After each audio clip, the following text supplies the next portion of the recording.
Hello and welcome back to the Napoleonic Wars pod.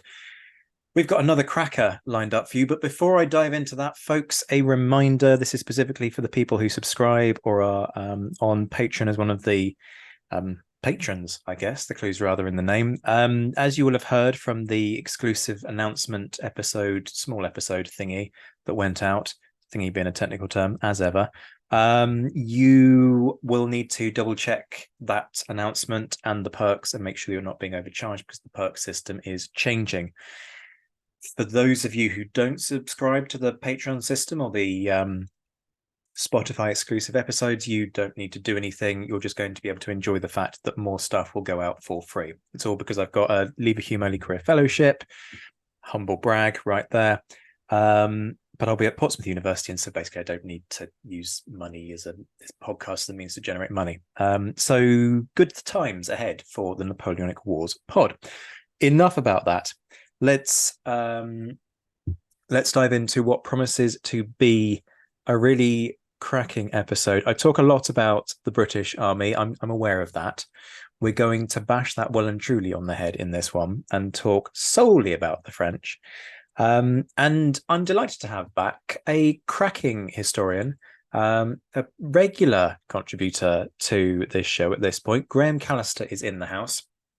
If you're not familiar already, Graeme is senior lecturer in history and war studies at York St John University. He's the author of War, Public Opinion and Policy in Britain, France and the Netherlands, 1785 to 1815. You can get that from Palgrave Macmillan. And he's co-author of the, I was going to say award-winning. I can't actually recall if it's award-winning. It's certainly best-selling Battle Understanding Conflict from Hastings to Helmand, which was from Pen and Sword last year. Graeme, welcome back to the show.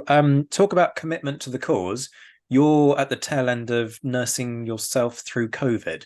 So thank you for joining us when, frankly, I'm sure you've got better things to do in terms of rest and recuperation and all the rest of it. How are you doing, if that's not a dumb question? Well, I'm alive. That's the main thing. Thanks for having me on, Zach. Nice to be back. And I'll apologise to everyone in advance if my voice goes halfway through, as you say, on the tail end of a bit of a bout of COVID. But aside from that, all good, all good. And our last battle was only it got to a bestseller on Amazon for a good 12 hours. And on the publisher's website. Very proud of that. But the awards are still in the post. I'm expecting the Nobel Prize any day, but not quite here yet. Well, we'll get on the horn to I don't know who should be shipping prizes. Maybe whoever carried on from Hermes. I forget what they're called now, but if they are coming via Hermes, then you might have to wait another sort of 20 years or so. Okay, to business. We're talking Waterloo men, but we're talking Napoleon's Waterloo men. And this is one of those topics where I'm often quite wary when people go, oh, there's some new stuff to know about Waterloo. Because you go, yeah, but this is the battle that we've talked about endlessly. And the trouble, of course, isn't, hey, there's some new stuff. It's that people go, oh, look, I've got this new perspective. And you just kind of go, yeah, that's great. But we've heard that about 4 times before in several different publications, and there's nothing new here. And a lot of the books that come out are just bandwagoning, he says, as if he doesn't bandwagon shamelessly on this podcast. But they are bandwagoning in terms of Waterloo sells well. And so research on Waterloo does sort of sometimes make me suck my teeth and go, is it really new, though? This is not the case. When it comes to this is exciting, it's groundbreaking. We're going to talk about the methods and the techniques behind this, but I think this might be one of the biggest social studies ever attempted for the French army during this period. I'm going to emphasize the one of, because I'm aware that there are a couple of kind of social studies of armed forces during this period in the pipeline. But it's a study after my own heart. I'm gonna, kind of be openly biased about that. I'm looking forward to hearing what you've got to say, but also reading the book when it comes out, because yes, people, there will be a book. But before all of that, and before looking at what your work has dismantled when it comes to the perceptions about Napoleon's men in his Waterloo army, I think it's important to take a little look at the tropes that tend to dominate the discussion. There's a lot that gets peddled. This is inverted commas the worst army that Napoleon ever commanded. End inverted commas, according to some folks. We'll debate that in due course. This was a green army that had never fired a shot in anger, and all of the men were sort of untrained boys. Those are the two that immediately spring to mind. But I mean, you're the guy who's done the research. What's your sense of the tropes that we could do with bashing on the head when it comes to discussing this army? Well, I think there's quite a lot that automatically spring to mind. Those that you've alluded to, where people write this army off as it's 1814, but even worse. It's young boys, it's raw conscripts all thrown together, and there are some people who would push out that line, but others go the other way and say actually 1815 is the best army Napoleon's fielded since 1805. It's had the return of prisoners of war. It's all men who fought in the previous campaigns. One historian said there was not a single man in the army who hadn't fought at least one campaign before. That is bold. That's a bold statement. Yeah, I mean he's on the right lines, but there are, and I've got the names of several hundred who hadn't fought before, just in First Corps, and there always will be. Any force is going to have a few recruits, but there are these kind of two kind of diametrically opposed interpretations. One, that this is a useless army thrown together of raw conscripts. The other, this is somehow a veteran force, the best army that Napoleon's fielded. I think British historians quite like the second one, the best army, for obvious reasons. I cannot think why. Luke Reynolds has just entered the chat, people, in terms of that whole who owned Waterloo discussion and Wellington bigging up his own reputation. Yeah, I can't think why. Obviously, natural generosity towards the French, clearly. Well, we have such a strong history of it, right? Yeah, obviously. And these are two of the main things. People also talk about the units themselves. They are veteran units. They can trace them back through the Napoleonic Wars, list the battles they've been at. A lot of them have fought the British before in the Peninsula, rarely successfully, it needs to be said, but a lot of them have experience. There's a big trope here of that Napoleon starts himself in his speech right on the eve of the Waterloo campaign of there being a huge number of men returned from British prisons, from the prison hulks who've been maltreated by the British and who are out for vengeance. There's even some officers who say, half of our unit were former prisoners of Britain, wanted revenge. I've gone through the stats and looked at those. I can talk about that later. There's an idea that this is an army that's all French as well. In 1814, all foreigners in the French army are discharged, and that includes people who were born French in departments that were no longer now part of France. So along the Rhineland in Belgium, especially some in Italy and Switzerland, which had been part of the French Empire, had now been removed from France. They were all discharged, theoretically. So this is an army that should be homogeneously French. Again, that's something that we can look at in the records. And finally, there is another myth that both Napoleon and Wellington interestingly talk about, which is that all of the men in the ranks are loyal, diehard Bonapartists. Wellington himself said, that there won't be any deserters from the French army. I think he said something like, we may pick up a marshal or two, but nothing worth a damn.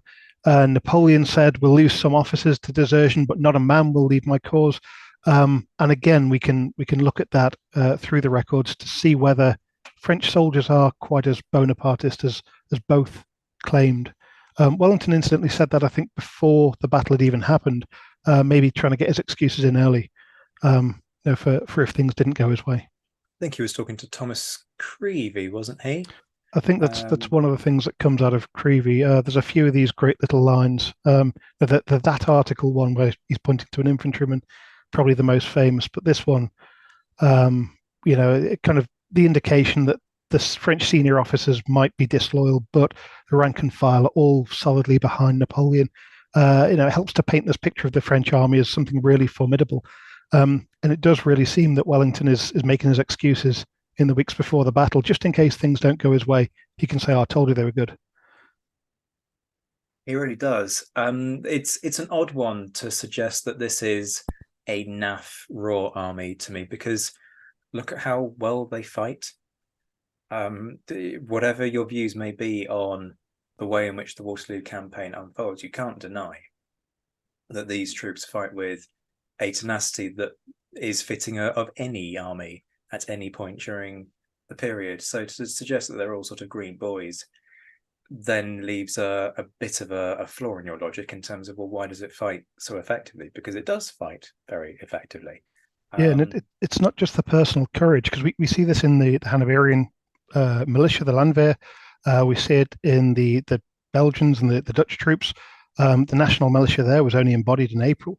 And 2 months later, they're fighting like heroes at Waterloo. And as much as British commentators like to talk about foreign troops running away, they stood as well as any. And raw courage was there. Where they fell apart was normally in organisation and effectiveness of firepower, effectiveness of fighting. But that's where the French army shows not just personal courage, which you don't need to have been in the army more than a minute to show courage, but to fight effectively. And as you say, they do fight effectively. That takes more organisation, um, and that there is an indication there, certainly in their fighting record, that these are not all raw conscripts that don't know what they're doing. I mean, 1814 shows us as well. Raw troops fight enormously bravely, just fairly forlornly. and these guys are in some cases thrown into absolute bloodbaths. Ligny, whether Mm. you're talking about the fighting around Saint Amand or whether you're talking about the fighting in Ligny town slash village as it was back then itself. Plancenoit, okay, so you've got a lot of kind of guards and you've got Lebeau's corps being fed into that front, but still, these are a grueling kind of grinding matches as much as anything else. So yeah, interesting that we've got this sort of slight disconnect, I guess, between some of the perceptions that get pushed out there and the combat performance. Let's get technical for a moment. No, listeners, don't go and start switching off and going, oh, this is going to turn into an incredibly nerdy historical methodology conversation. It is going to turn into an incredibly nerdy historical methodology conversation, but there's a reason for that because this is really interesting. So far you've looked at Derlon's corps, right? So I'm trying to think off the top of my head. By the time they're at Waterloo, they've got something like 11,500 men, I want to say. Derlon's corps is the most complete. Derlon's first corps is the one that spends the 16th marching between battlefields. So there's a total mix-up, and we can get into that later if you want. Oh But yes, they we'll get there. barely fire a shot on the 16th. So when they arrive at Waterloo, they've still got 4 complete divisions of infantry, a complete cavalry division, and it's about 20,000 men all told. So they make up the bulk of Napoleon's kind of frontline units, I suppose, at Waterloo. Just before we talk about the work that you've done and how you got there with these guys, a little question that's niggling at the back of my mind. Derlon, as you say, he's the one who kind of marches between the two battles and effectively, in some respects, screws up the Waterloo campaign for the French because if he's committed at either, it's game over for the Allies. But from what I remember, he leaves a small force in this sort of Wagnally, Saint-Amand, the kind of extreme French left of Ligny position. So what happens to those troops? Do they get kind of recalled to their respective divisions post Ligny? Yeah, so that's Duret's 4th Division and Jacquinot's cavalry division get left at Ligny because basically Duret, although he's 4th Division, he is leading the corps on their march north on the 16th. And when the order comes from Ney to return to Quatre-Bras, he has a bit of a fallout with Derlon and says, no, we need to engage here. And they come up with a fudge solution where Derlon will leave one division under Duret and the cavalry under Jacquinot to engage the Prussians on the far Prussian right, the extremity of the Prussian, the French left, and the rest of the units march back to Quatre-Bras. Duret gets mildly engaged at Ligny. Basically, an exchange of artillery and a minor attack on some troops that don't really stand to defend. And then that night he gets a recall order, and so he marches a few miles back to, and I forget the village. It's between the two battlefields. He waits there on the afternoon of the 17th, and then eventually marches north after the rest of First Corps, and he arrives on the Waterloo battlefield at about 12 o'clock, or he arrives at about half 8. But on the other side of the battlefield, his men are exhausted and need some food. And then he's sent all the way over to the far right of the French at Waterloo. So he only actually takes position at about midday. So his poor division spends most of the time marching up and down fruitlessly as well. Yeah, and then they get sort of basically sucked into Planche Noire, don't they? Which, in credit to them, they take Planche Noire. This is the story that often gets forgotten about for me, and I've got a bit of a bee in my bonnet about it because it matters. Yeah, I mean, Durrett's fourth division's around Papelotte, Frischemont, La Haye. Sorry, So I that said Planche Noire, didn't I? yeah, Not they're I meant involved Papelotte. Yeah. in these are the settlements on the extreme eastern part of the battlefield. So the Allied far left, the French far right, and they, in my view, they ignore them for the first few hours because these places can't project power, they can't stop an attack, they can't do anything. They're fairly useless. Um, but then when it appears the Prussians are arriving from there, they make a more concerted effort to take them because that could be a useful bulwark against a Prussian advance. But they're quite heavily involved there. They are involved in the first major attack as well. But because it's an echelon attack, as we'll probably discuss later, they're not the most heavily engaged. But yeah, the chaps who almost engaged at Ligny also do play their role at Waterloo. I mean, the main thing, I suppose, that D'Erlon did at Ligny was actually to appear on the far edge of Napoleon's flank and cause a panic in the imperial staff, who had no idea who these people were, which maybe lends credence to the idea that Le Bedouer was acting on his own initiative when he ordered them over to Ligny. But Napoleon halts his attack for is it about an hour? You probably know Ligny better than I do. But he halts this attack for an hour because he sees this corps come into view. No idea if they're Prussians, British, Belgians. I know he simply can't tell. So D'Erlon, I don't think it's his fault, by the way. But his corps does cause real problems for Napoleon on the 16th. Yeah, you're dead right. He's about to send in the Imperial Guard, and then as this force kind of, well, this dust cloud more than anything else begins to appear in the distance, he has to halt it because nobody knows whether they're friend or foe. And part of the issue is that the troops are arriving where nobody's expecting them. So they are anticipating the arrival of D'Erlon's reinforcements, but they're expecting them fundamentally down the road from Quatre Bras through places like Thiel, and then it ultimately goes all the way through to, I believe, Ligny. And that's not where they materialize. They materialize sort of in the French right rear because Ney hasn't secured the Quatre Bras crossroads and then sent D'Erlon's corps over. And so instead what you have is these troops appearing in what is fundamentally where Wellington would have appeared had Wellington won at Quatre Bras and then sent reinforcements across. So, as you say, the Imperial staff they're scrambling, trying to work out who the hell these guys are. And it buys the Prussians time, actually, to regroup and consolidate a little bit. Doesn't ultimately change in a massive way the outcome of Ligny. It is still obviously a defeat for the Prussians. But the suggestion is that had Napoleon been able to send in the Imperial Guard that hour earlier, then actually he could have secured a far more comprehensive defeat over the Prussians, which would, of course, change the nature of the campaign. I don't know why I'm telling you all of this, because obviously you know it, but there's some context for our listeners. Right. Nerdy history conversation. I'm looking forward to this.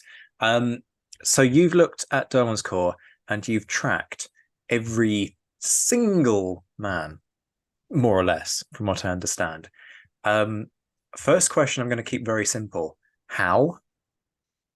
Okay, so the French army is quite good at record keeping. It's a trend across Napoleonic France, actually. Records are very well kept.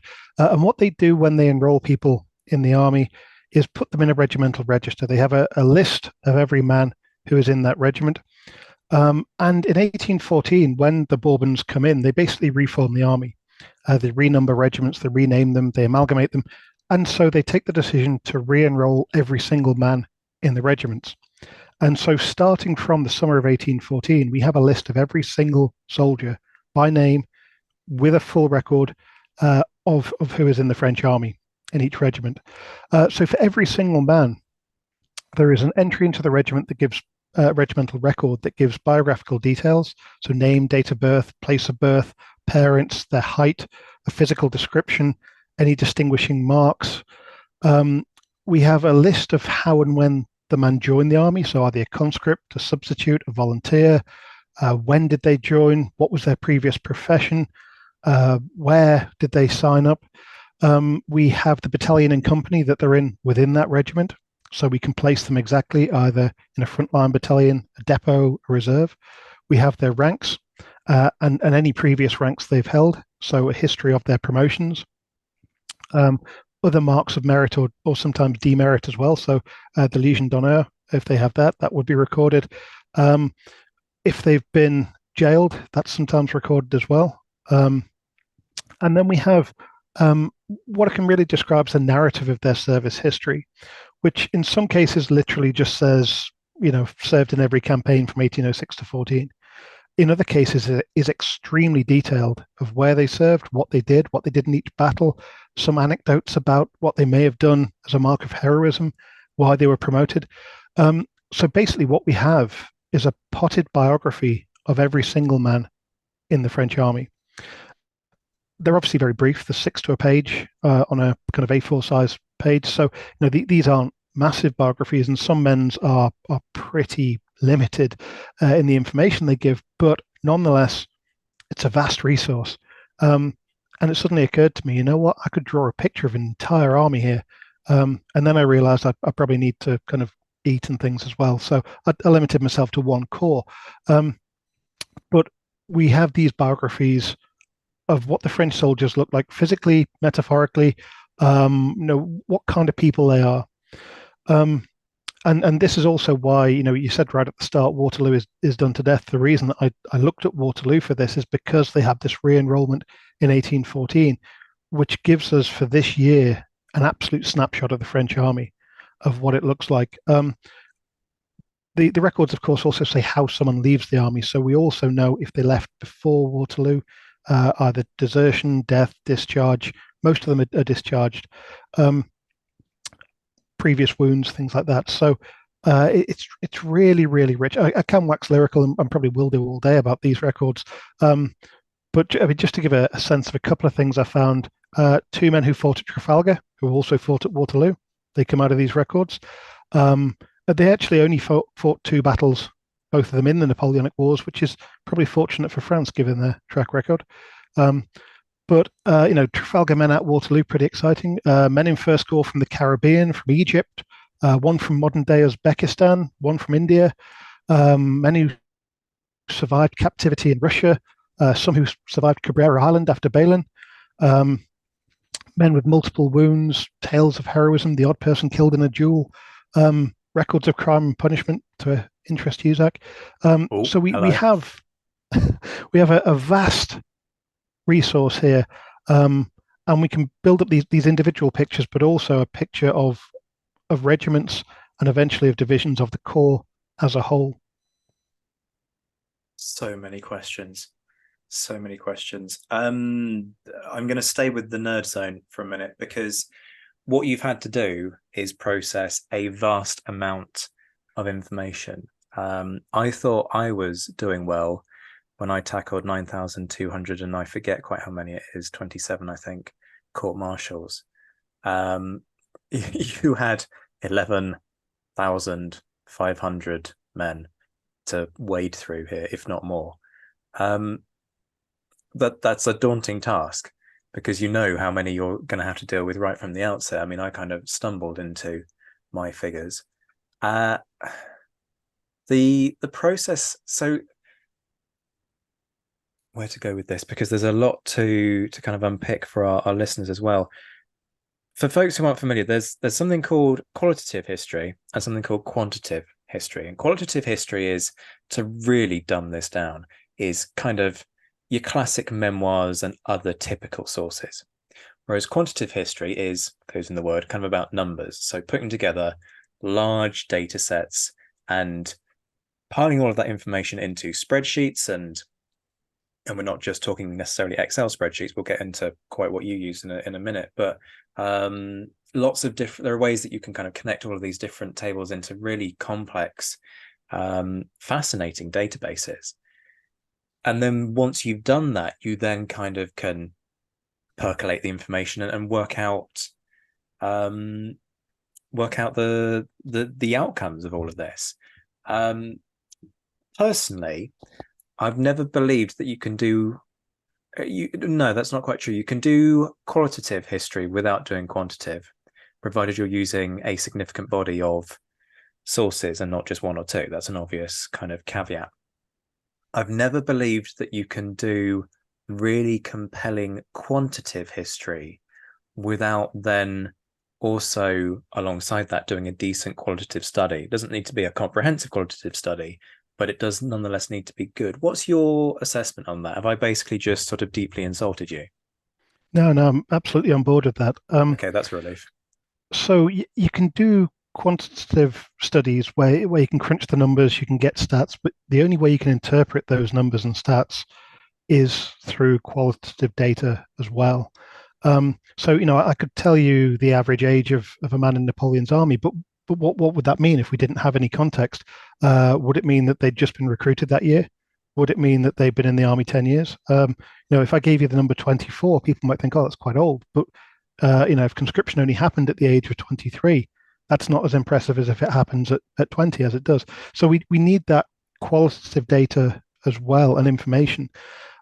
What I've tried to do with this project is crunch the numbers and then interpret them alongside as many memoirs as I can get, really. Waterloo is, well, in some ways it's great. There's more memoirs for this battle than any other. On the other hand, a lot of them are written at a time when suddenly people have realized, oh, these sell. They sell quite well. And what people want to read is a bit of heroism, a bit of daring do. The French almost win, snatch victory at the end. And so that's what they write.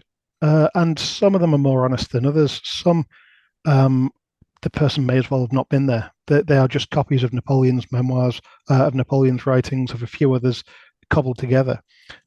Even someone like Sergeant Major Cotton, who's a British soldier who lives on the battlefield, becomes a renowned expert on it.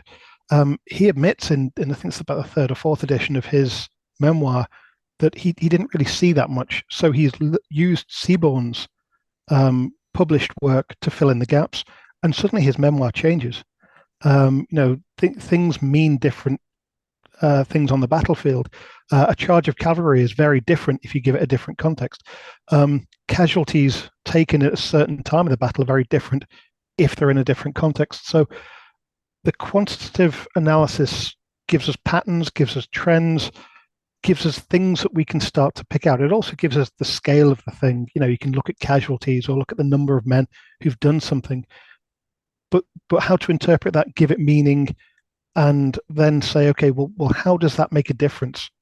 So trying to interpret how the age of soldiers or their previous experience makes a difference to the Waterloo battlefield. You need that qualitative information as well.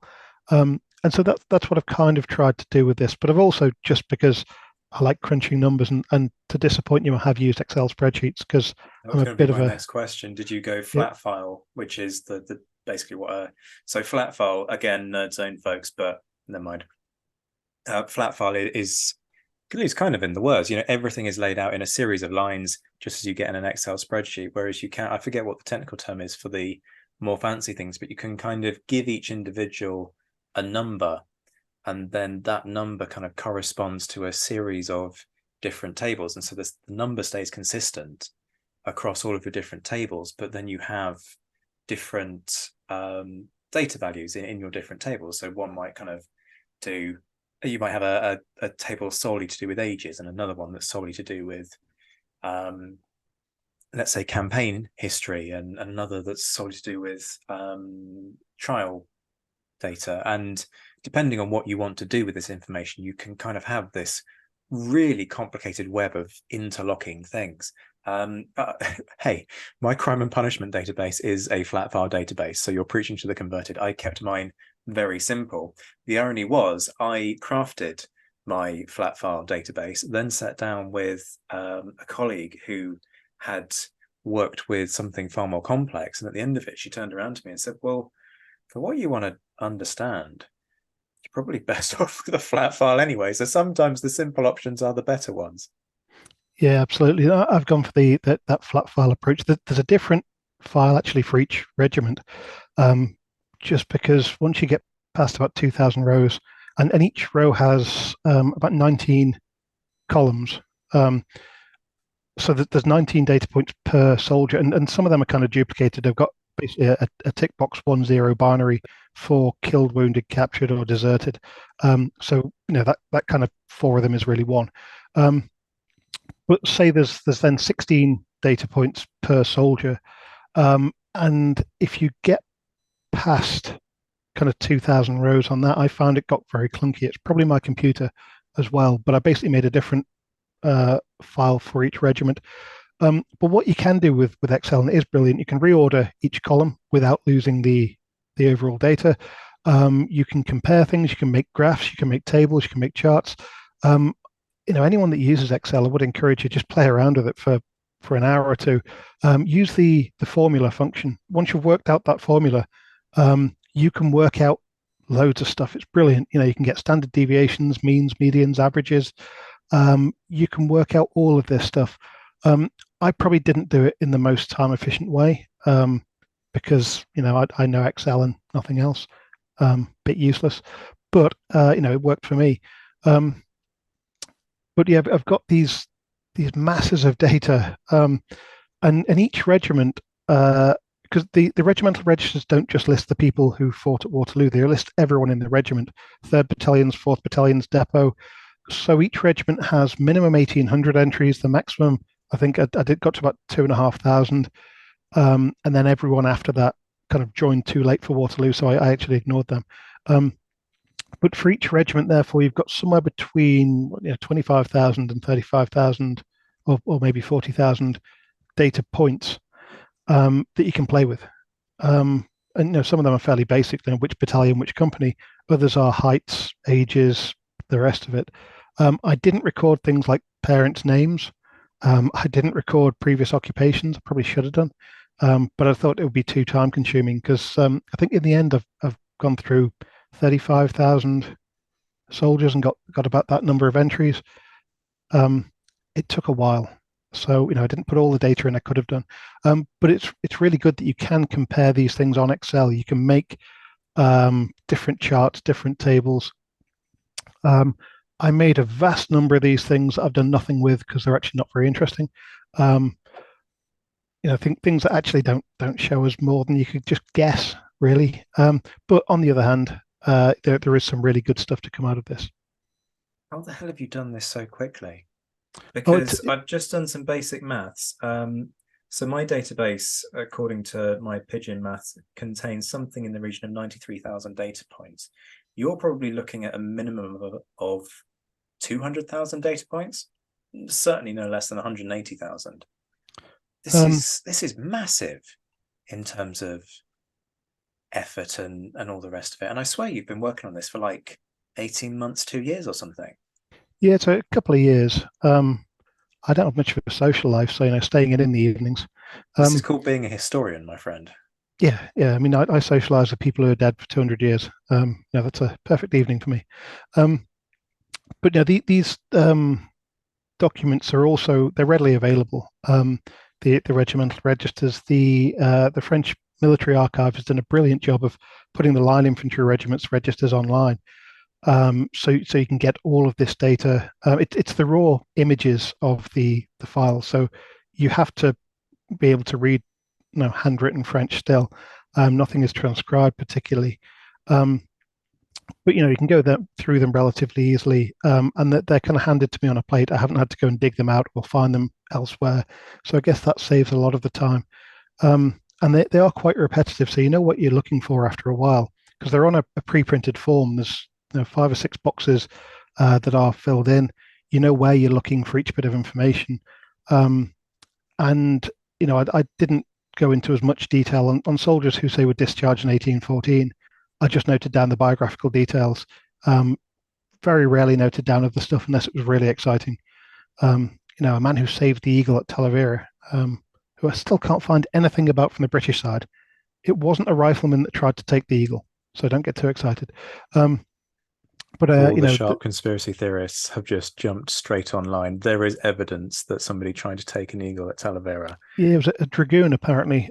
Although I've recently been asking around, and me and Mark Thompson think it might have been a Spanish dragoon rather than a British one. The record says English dragoon, but they may have got mistaken. But things like that I may have noted down, but most of the time I didn't. So of the 36 odd thousand men that I looked at, the 20,000 who were at Waterloo, or kind of 17,000 at Waterloo, got the most attention. But yeah, it's a bit of an undertaking, this one, and I assumed it would be a bit quicker when I started. I have to say, naivety. I thought, a few seconds per entry, that'll be easy. Oh no. But if anyone wants to go through them, you don't need to do 36,000 entries. You can just pick a year or two and do that. They're definitely worth looking at. Certainly are. It's fascinating. And I suppose we should come out of the nerd zone, shouldn't we? But a couple of quick ones on this. You mentioned things like Legion d'honneur being listed. Roughly how many had a Legion d'honneur by this point that were in the 1815 force? Oh, I couldn't tell you off the top of my head. I unfortunately, that was one of the things I didn't note down in a separate box. I just put it in my list of notes. So I'd have to go through that. But it's not that many. We're talking a very small percentage of the force, but it is also men of all ranks. There are private soldiers with the Legion d'honneur. Sergeants, obviously, adjutants, who's officier, sergeant major. The ranks that you'd expect to be boasting these things, but also just some private soldiers, probably illiterate soldiers, because you couldn't normally get promoted without literacy, but soldiers who've been there a while. Most of them who are still in the army got their Legion d'honneur in the last couple of years before the Waterloo campaign. A few actually got it on the anniversary of Waterloo. 18th of June 1813. There were a few that were awarded. Which I thought was kind of a cruel date. They wake up on the 18th thinking, oh, it's going to be a good day. 18th of June always works well for me, and then not so well 2 years later. Yeah, that notion wouldn't have aged well, would it? In terms of you mentioned you've got kind of hints towards where some of these people come from. So, for example, you found a guy who originates from India, but of course the question mark then becomes, were they born into a white European family out in India and then went back to France, or are they of Indian ancestry who, for whatever reason, ended up in France and decided to enlist? Do we have any strong indications of where some of these individuals came from in terms of ethnicity, and whether or not we can kind of start to point towards? I'm not asking you to pluck a figure out of the air. Quite why you'd pluck a finger out of the air either. I'm not entirely sure. But is there any kind of indication that actually a proportion of this force, perhaps a bigger proportion than we would naturally assume, would have been sort of not white European? Yeah, and the physical descriptions actually give us skin color for a lot of the soldiers, which can be an indication. In terms of the chap from India, if I remember rightly, I think his name was Jacques de Saint-Albin. So I'm assuming he is of French parentage who moved back to France. I think he's born in 1781. So yeah. Whereas the chap from modern day Uzbekistan, his name's Casimir Blot. It's a bit more difficult to pin down exactly where he might be from by purely the name. I don't think the physical description there says much. There are half a dozen men from the Caribbean who are noted as either being black or they use the word coloured. But interestingly, that word also kind of teint coloré, so a kind of coloured tint, I suppose you might describe it as, is used to describe people who I think are just from the south of France, kind of with a heavy tan. So it's not always clear exactly what they're talking about, but certainly black soldiers from the Caribbean, there are some, probably half a dozen, at least four Egyptians, possibly five, but one of them is registered as being in a third battalion. Um, and most of the third battalion men transferred to the first or second. His record doesn't say whether he did, so I can't say he was definitely there, but at least four Egyptians who joined the army when the French army was in Egypt. Only one of them actually joined the Mamelukes. The other three straight to a light infantry regiment, the Fourth Light, and they are definitely of Egyptian descent. And their names get somewhat butchered in the registers as well. But it's clear that they are obviously of Egyptian descent. So we can tell from the records a bit. Most men with what you count as a traditional French name, perhaps, though, you couldn't tell ethnicity unless it's explicitly noted. In some cases it is, many cases it's not. But I'd say you've got at least a dozen men of colour who fight at Waterloo in First Corps alone. Possibly, well, almost certainly more in the other corps and other units. Yeah, it's been interesting to see the usual spats that emerge when people sort of try and point out that actually people of varying ethnicities have moved across borders and therefore were likely to be in armed forces of the Western European nations over the years. But there you go, folks. Something to ponder on there. We've talked a fair bit about the scope of these sources to tell us a lot. Let me just be a pessimist for a second and say, what are the limitations of the data that you can pull out of these? Well, there's limitations in accuracy for a start. Some records are not kept particularly well. A regiment like the 28th, they're really well kept. They keep everything updated. The 19th don't bother giving previous service histories much. They just say served in all campaigns, or served from 1806 to 14. Obviously, the clerk or the adjutant who was filling it in just couldn't be bothered. So we do have data missing. In some of the records, they don't fill in bits and pieces. No, maybe don't fill in the conscription year or don't fill in the employment record or whatever it might be.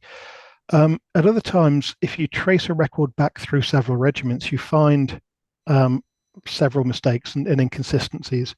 So there was one chap who was registered at, I think, about 197 centimeters. And I was quite interested. This is a giant for the time.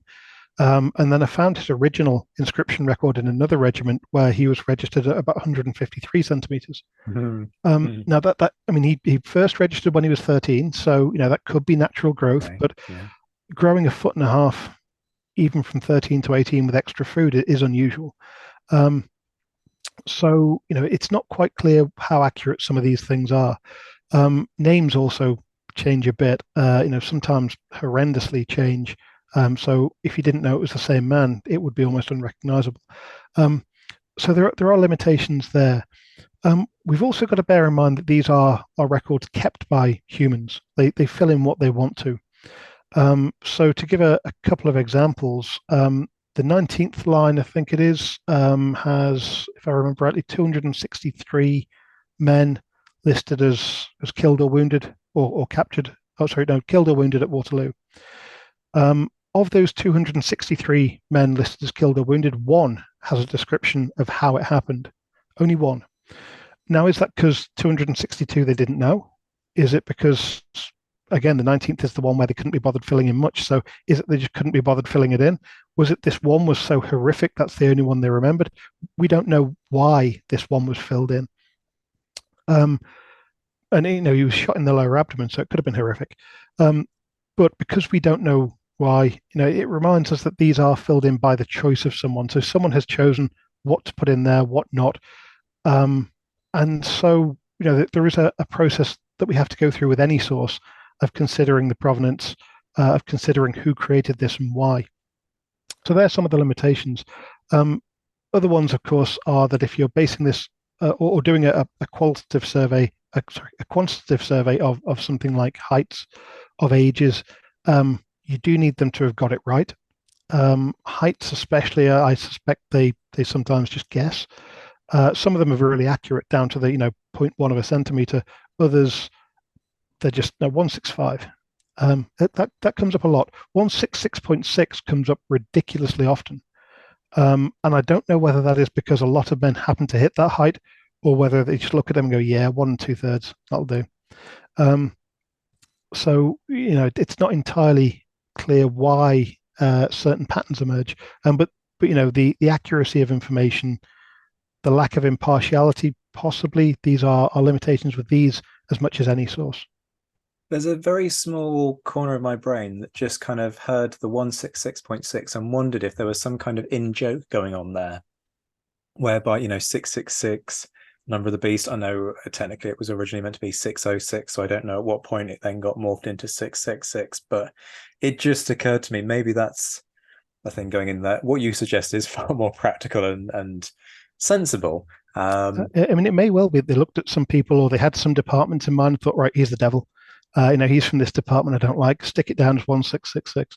It could just be that jumps out as a pattern in my mind. When you look at things, 165.3 is not an interesting number. 1 6 6 6, that sticks in your mind. So it may just be that I'm remembering them more frequently. But again, the problem is we don't know why people fill these things in. And so to treat this data set as kind of pure empirical data would be problematic. I think you have to remember with this data set, as much as anything, it's curated by a human.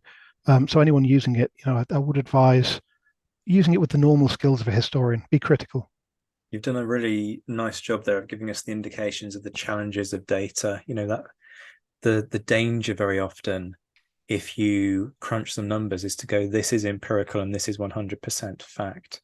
And this was why I was so keen to have you on to talk about this. I know it's taken me a long time to actually get around to it, but I think, and this is something that I feel very acutely with the crime and punishment research. A lot of people kind of hear the numbers and they think that the numbers tell you every element of the story, and actually it's not the case in the slightest. I'm also conscious that we've been going for about 3/4 of an hour, and we haven't got to sort of nitty gritty of these men and what their stuff tell us. So I'm hoping we do this in two, but this could actually end up being 3 episodes coming out of this. But we shall see where we get to, because I don't want to rush this. I do think we want to start drilling into some of these men, though. In terms, and this, I'm hoping this is kind of a quick one. In terms of these men's social standing, there are a lot of generalizations that get thrown around, probably going back to Wellington, quite frankly, about how the British rank and file didn't consist of gentlemen. Okay, yes, people will be shouting at me going, "Oh, gentlemen volunteers," but they were the exception rather than the norm. Whereas Napoleon compared the French force more favorably because it was a conscript force, and so therefore, in his view, came from a higher social strata because it encapsulated a much bigger proportion of society, because it was a snapshot that got conscripted. Now, there are problems with that in what you've suggested already. You've got volunteers, you've got people who can be substitutes for conscripts, as well as those who just get conscripted. So what kind of fell out of your research when it came to sort of which proportions of society these guys were coming from? Yeah, these records actually give us a bit of a clue about this. I think Wellington complained to Stanhope. It's in Stanhope's conversations about this, where he was saying, that the French army is made up of all social ranks, therefore is better. And in some ways, he's right, because we have the previous professions of men in these records. Now, this is one of the areas that is the least best kept in the records. But we can see the professions, and for the most part, the most common things we see are journeymen, labourers, viticulturalists, weavers. So kind of traditional, I suppose, traditional professions for men in an agrarian society, but also some are recorded as writers, by which I think they mean clerks, as merchants, as medical students, law students, legal professionals, coroners, even. So we are seeing the kind of not quite the gentry strand, but the solid upper part of the lower orders, I suppose, the tradesman class in Britain, perhaps, who are traditionally the ones who wouldn't join the army as much. Their sons might, but if they did, it was for an adventure, and their parents might try to buy them out. Um, so we are seeing that kind of strata of society coming through in the records. We're not necessarily seeing the sons of the richest coming through because, as you say, they can buy substitutes. Napoleon brings this back in very early in his leadership of France on the basis that money is always going to buy people out of it. It's just he doesn't want them to do it corruptly, so he'll allow them to do it legally. And that you could buy a substitute. So we are seeing that, but we're seeing professionals coming into the army as well as the average labourer. I guess the other question is, and this is perhaps a little bit of a jump, because what you're inherently looking at here is the people who do decide to go back to the army in 1815. But there has been a lot of debate around this about to what extent is there an appeal to go back to the army in 1815. So Napoleon comes back. Charles Esdale has made the argument that it is fundamentally a military coup. It's kind of pushed forwards by the enthusiasm of the armed forces, and connected to that is the commonly touted line about how veterans flock back to the Eagles. And you can see the logic in that. You've got the unemployment that comes from a drawdown post-war. The British are hugely concerned about this and end up having to deal with that headache. Read Edmund Wilson's horrible piece or go back and listen to the interview I did with him. This is a problem that faces all societies. So when it comes to 1815 and Napoleon comes back and goes, well, we're at war, I need an army, come back, folks. Do you think there is genuine enthusiasm for a return to what the army represents? Or is the issue here, hey, here's an option for employment? I guess kind of what I'm hoping is that perhaps the proportions of substitution and the proportions of volunteers versus the proportion of conscripts gives us an indication of where that balance may or may not lie. So the 1815 records are a bit difficult on that because there's no conscription in 1815. Napoleon doesn't bring it in. What he does is just recall all old soldiers. So if you were discharged for any reason, you had to return to your depot, report for duty. If you're unfit, you'd be sent home. If you were fit, you'd be brought back into the army. And the response to that is actually quite weak. We do see a trickle of men, a steady trickle of men coming in up till May. So, men are responding, but nowhere near the 100,000 that Napoleon had hoped for. We're seeing volunteers coming in, not as many as the returning old soldiers, but some. Certainly more than you'd expect if there's no popular enthusiasm for Napoleon. And most of the volunteers are aged 18 to 20. So these are young men who haven't yet been conscripted, so that they're not liable for service. They could easily escape it. And they're coming into the army. And I think there's a degree of enthusiasm there. So we see in the 8th Hussars, for example, Colonel Marbo's regiment, the glorious shiny uniformed Hussars, they get more men than they know what to deal with or what to do with.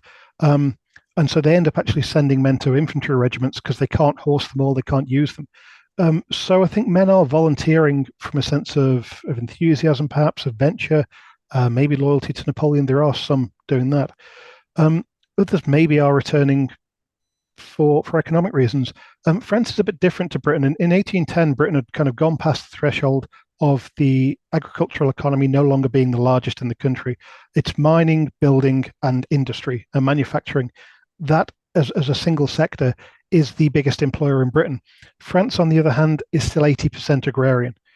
So most of these men who are kicked out of the army in 1814 go back home, and they don't find full employment, but they still find some employment.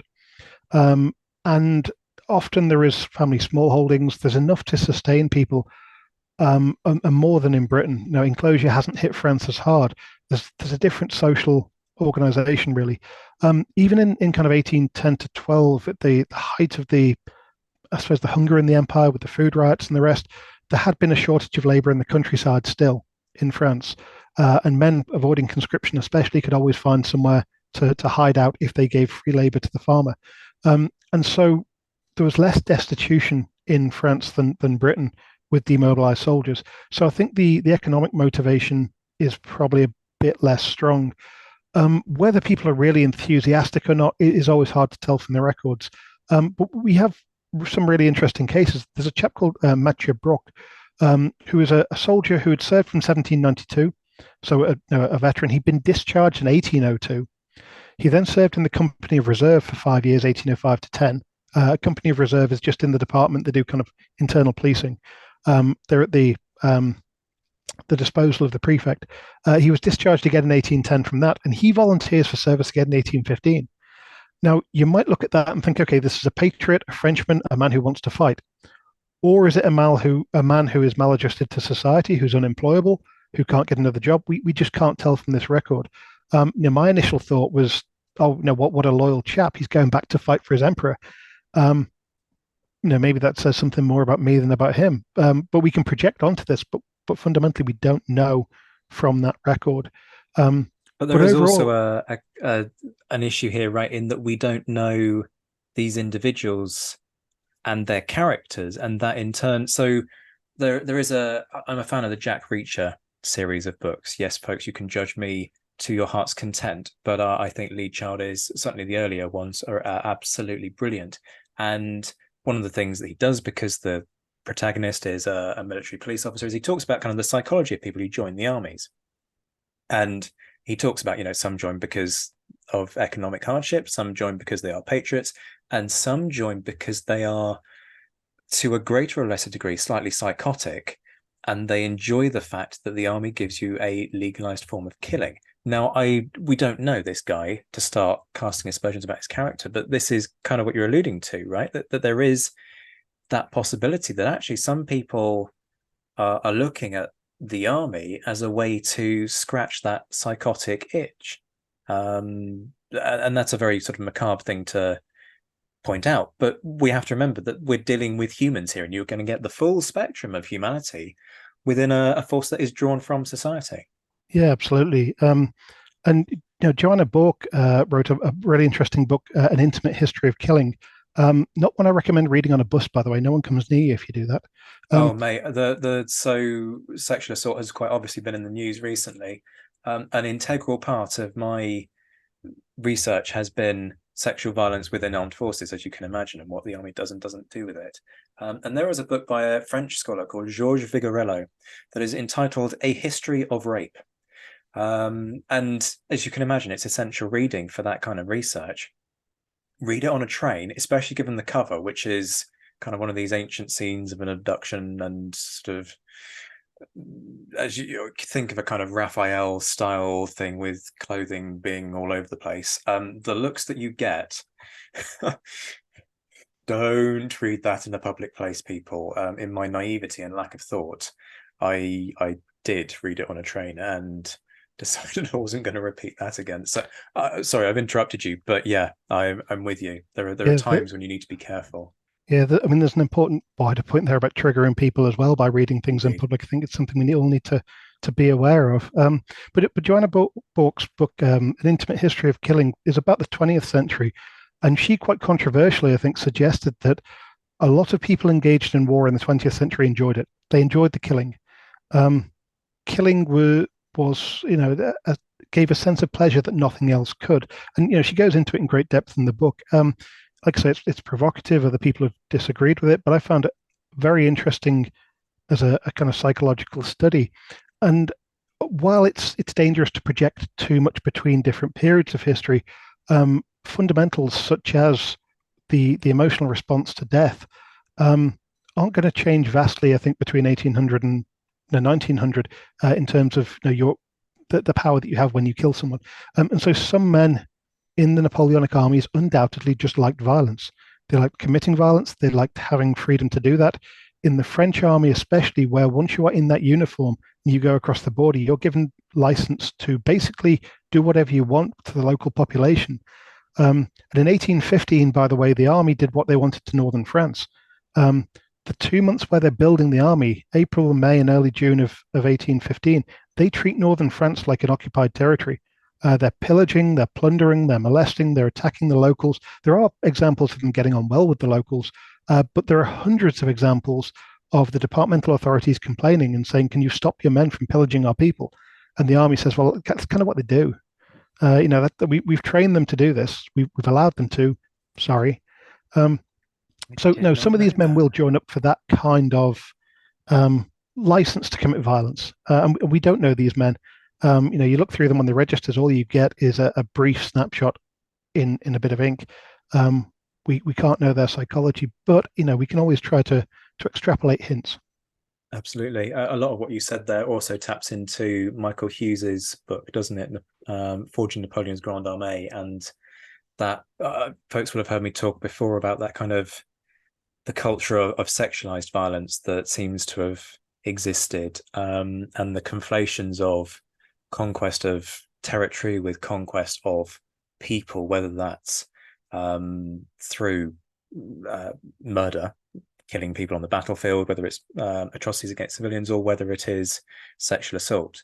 So lots of discussions that we have periodically on this show, all kind of feeding into this episode. And we're going to start dealing with some really meaty questions now. One of the big revelations, I think, here, and we alluded to this a little bit in part one, is that this isn't a raw force, is it? What implications do you think that has for how these troops are used in the course of the campaign? And just a reminder, folks, that Graeme's work predominantly focuses on d'Erlon's First Corps.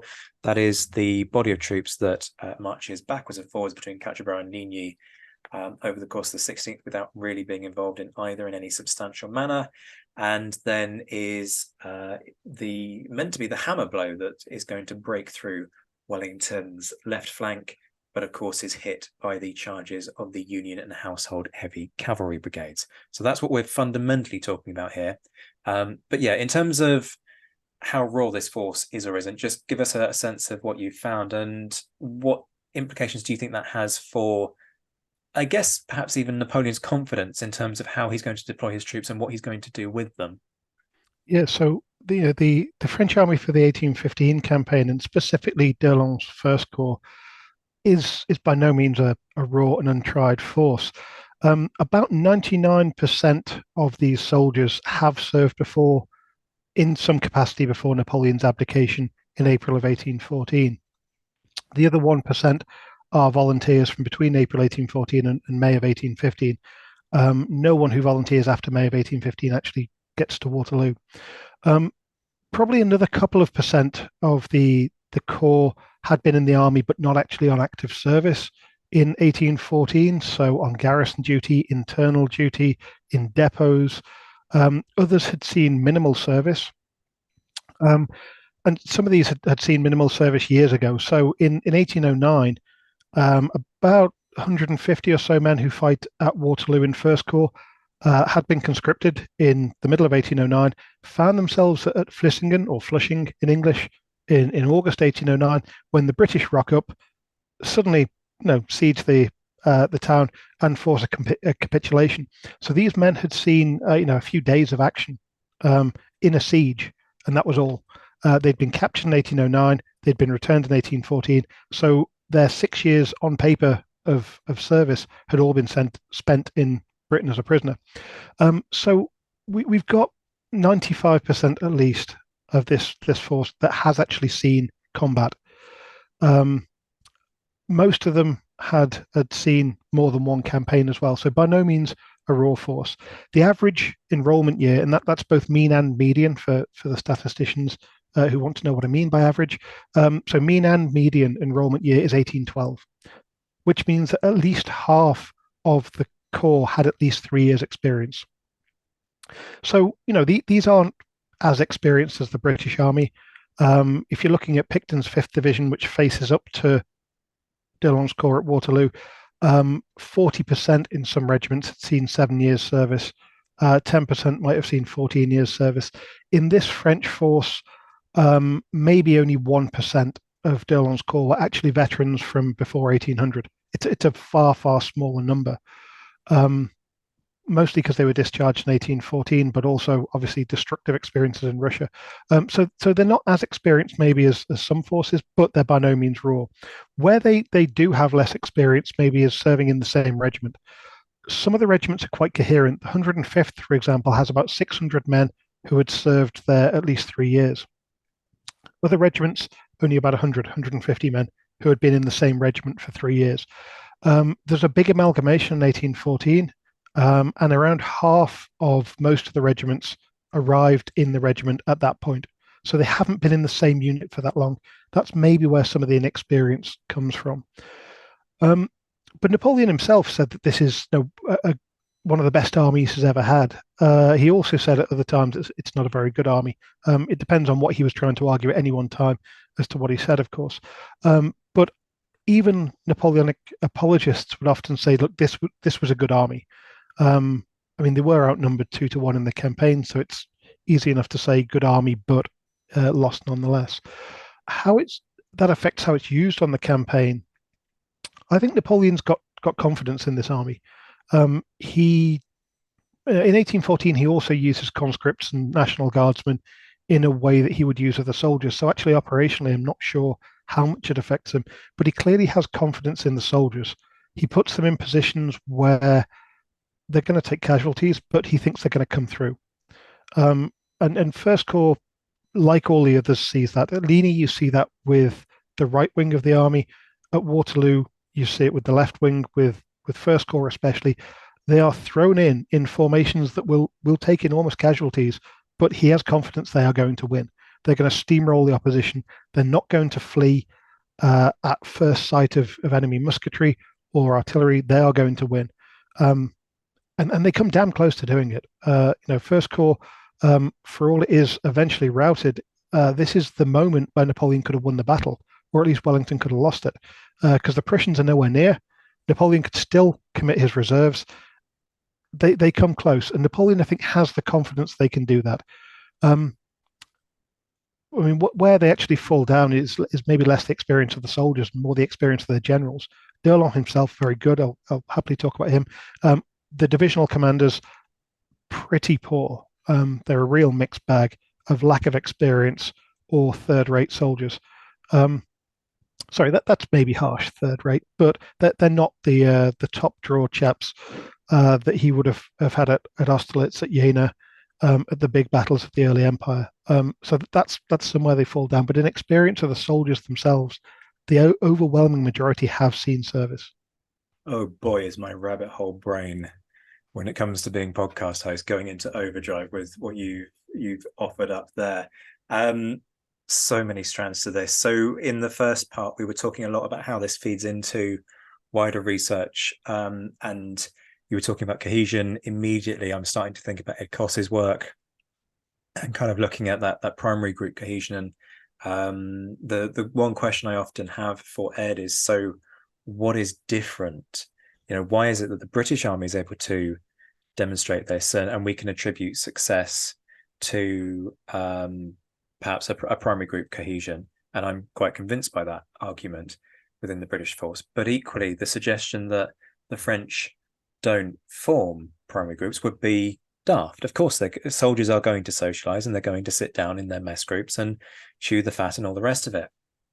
And what you say there about amalgamation perhaps being an issue is really interesting, in terms of perhaps part of the reason why, at least within the context of the Waterloo campaign, can't apply the same thing for other campaigns, but perhaps why within the context of the Waterloo campaign, perhaps the troops were at a degree of a disadvantage. Now, I would also suggest that in terms of what First Corps goes through, they're not really put into combat situations where primary group cohesion would play a vast role, because when you think about what happens to particularly second and third division, in essentially being hit by the British heavy cavalry charge, well, they almost seem to get hit out of nowhere from their perspective, so they don't really have the chance to fight as a cohesive whole. They're just kind of almost steamrolled. But that's really interesting because it also points to the possibility that this is an issue for other units. So perhaps, speculation here, folks, I'll be the first to acknowledge that, but perhaps this is also a factor in why Hougoumont ends up being so tough a nut to crack because there is less cohesion within regiments to then work effectively within the task of trying to take the whole complex that is the chateau, the orchard, and the woods around it. It's also interesting to dwell on those 3 years service that they've seen. So we are talking Russia, we're talking the the campaign in Germany, and then we're talking the defense of France. These are the troops that do remarkable things, quite frankly, in things that on paper you wouldn't necessarily expect of them, particularly in 1813, 1814, and see some horrendous fighting. So, in terms of these troops having battle experience, that battle experience is hard graft. They fought incredibly well and done everything that could be reasonably asked of them. So again, it kind of points to this idea that, as you've said, this is a good army. It's not shoddy in the slightest. Lots of waffle there, but what really got me interested was you pointing the finger, and I don't mean that in a pejorative way, but basically kind of saying, look, the divisional commanders, not great. So talk me through that. I often get confused with who's even in command of First Division, quite frankly, because I see different names being bandied around. So perhaps just it's worth us speaking briefly about divisional commanders, if you're happy to do so, who they are. I mean, hey, why not just give us a quick kind of run through on Durlon as well? There's no harm in doing that. And then if you can just say a bit more about how that plays into their roles over the course of the Waterloo campaign. Mhm. So, well, the first corps is commanded by Jean-Baptiste Drouet, the Comte d'Erlon. And d'Erlon is one of the most experienced corps commanders in the French army of 1815. Obviously, a lot of the marshals and generals don't return to service. Napoleon has a limited number of men to choose from. And d'Erlon, he kind of gets command because he's already on the scene. He's in northern France in March of 1815. He tries to launch a coup with the troops of the north in favor of Napoleon, and the Bourbons try to have him arrested for it. And this shows he's a Bonaparte loyalist. And so when Napoleon creates the first corps of observation to look after the northern frontier the week after he comes back, d'Erlon is your man in charge. But he's not a political appointee by any means. He has fought through Spain. He got his first independent command in 1809 in Italy, in southern Austria, I suppose, in Tyrol, putting down the Tyrolese rebellion, which he did successfully. He then goes to Spain, where he's given a series of corps commands. He does relatively well. He commands the army of the centre in 1813 under Soult. He wins I'll say, a disputed victory. I think it's Col de Mare. Some say this is a British victory, but he does well enough there. He's well respected by his peers, by his troops.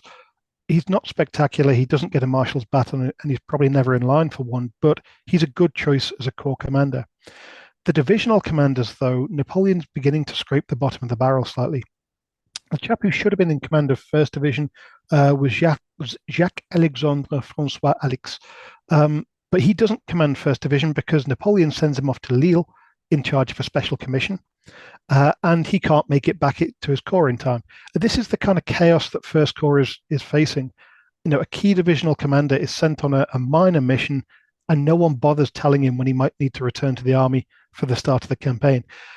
So instead, that division is commanded by Queux de Passage, who is a brigadier general, essentially.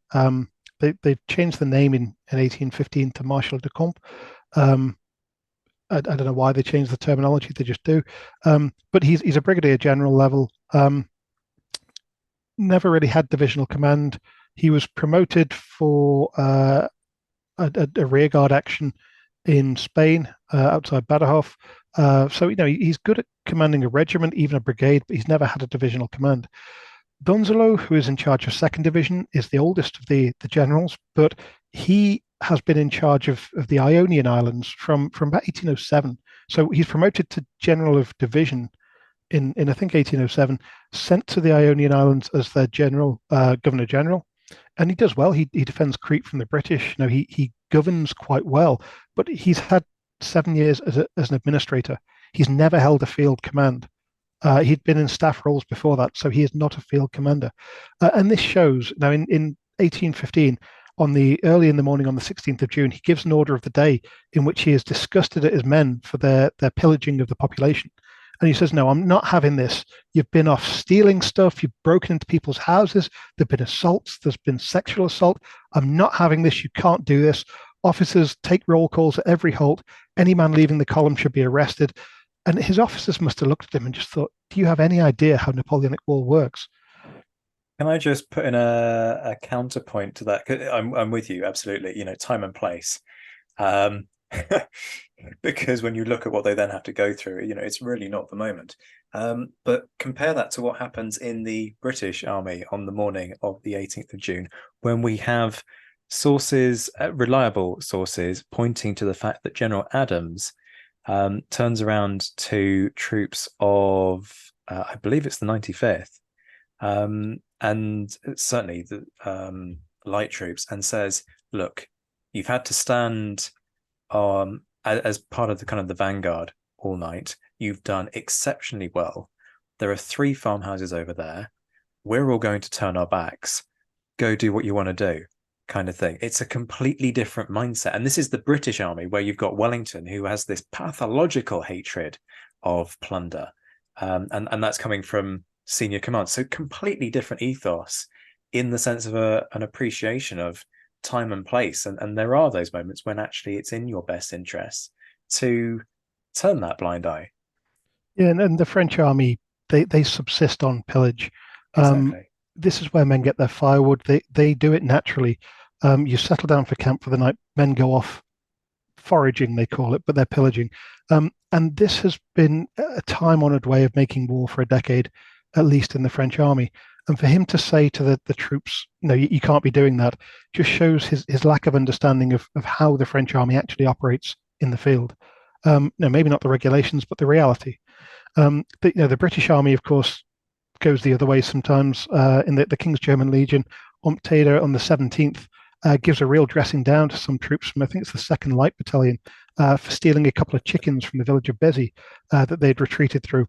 And, I don't think he confiscated the chickens, though. So, they got a shouting at, but they also got a decent dinner. So I doubt They'll they'd have be too taken that upset. trade. They will Yeah, absolutely absolutely. have taken that.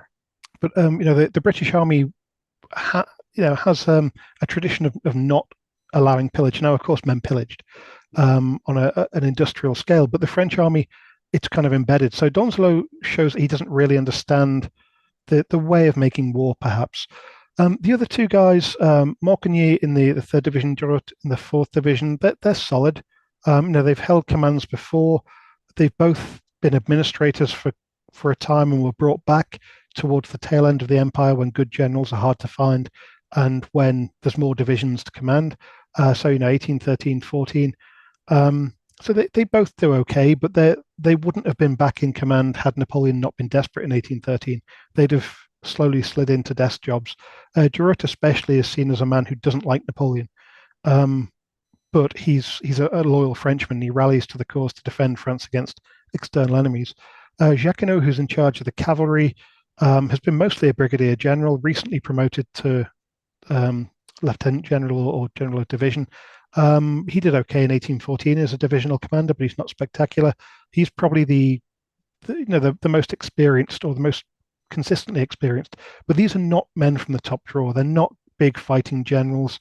Most of them are either recently promoted in Keogh or Jacquinot, or they've been administrators for a big portion of their careers. They also, very few of them have fought the British before, or not consistently and not in the peninsula. D'Erlon has, although very interestingly not at Salamanca.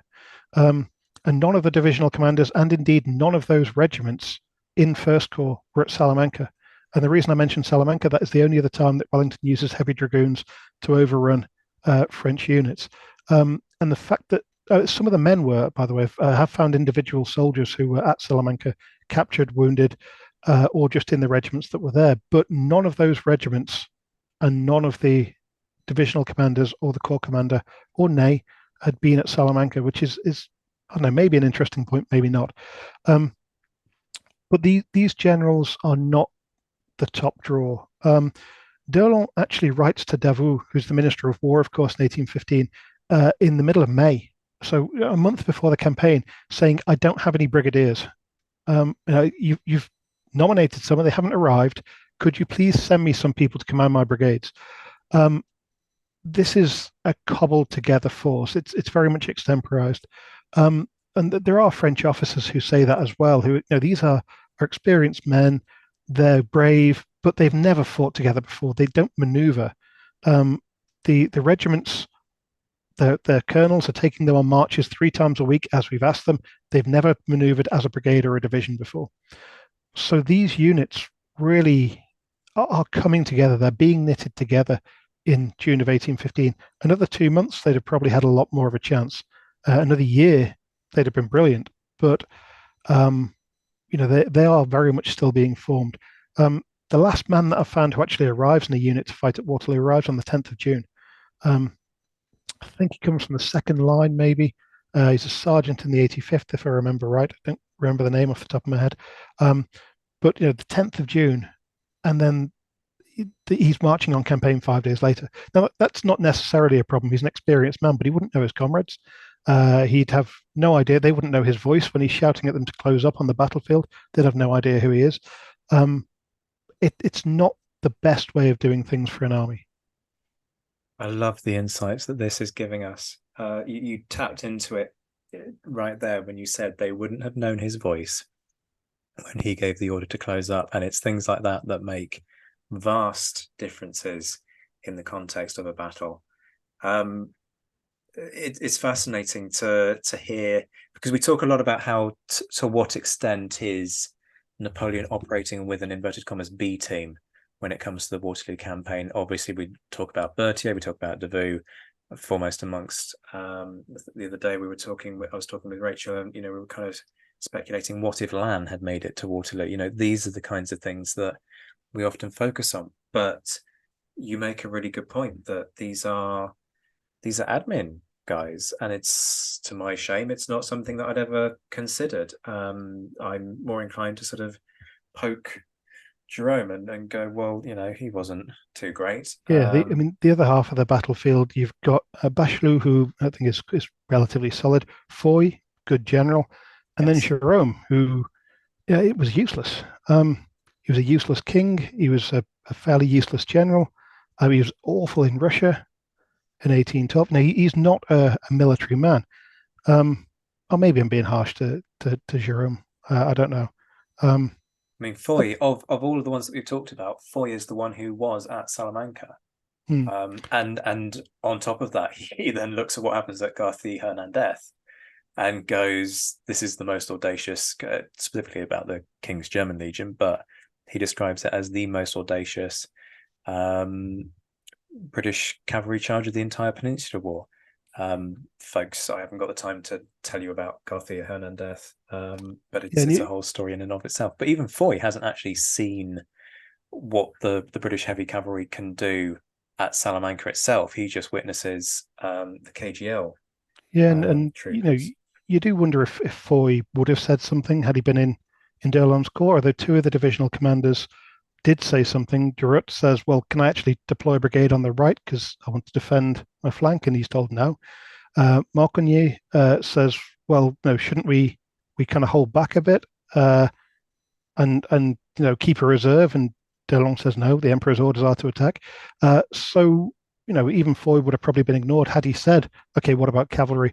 But yeah, it would be interesting had one of the generals who'd been at Salamanca actually been in that division to see, or the first corps, to see if they did anything else. I mean, Marmont's report on Salamanca, by the way, which I did look up for this, doesn't mention the cavalry at all. His full reports to the Minister of War and to Napoleon do not mention the British cavalry charge.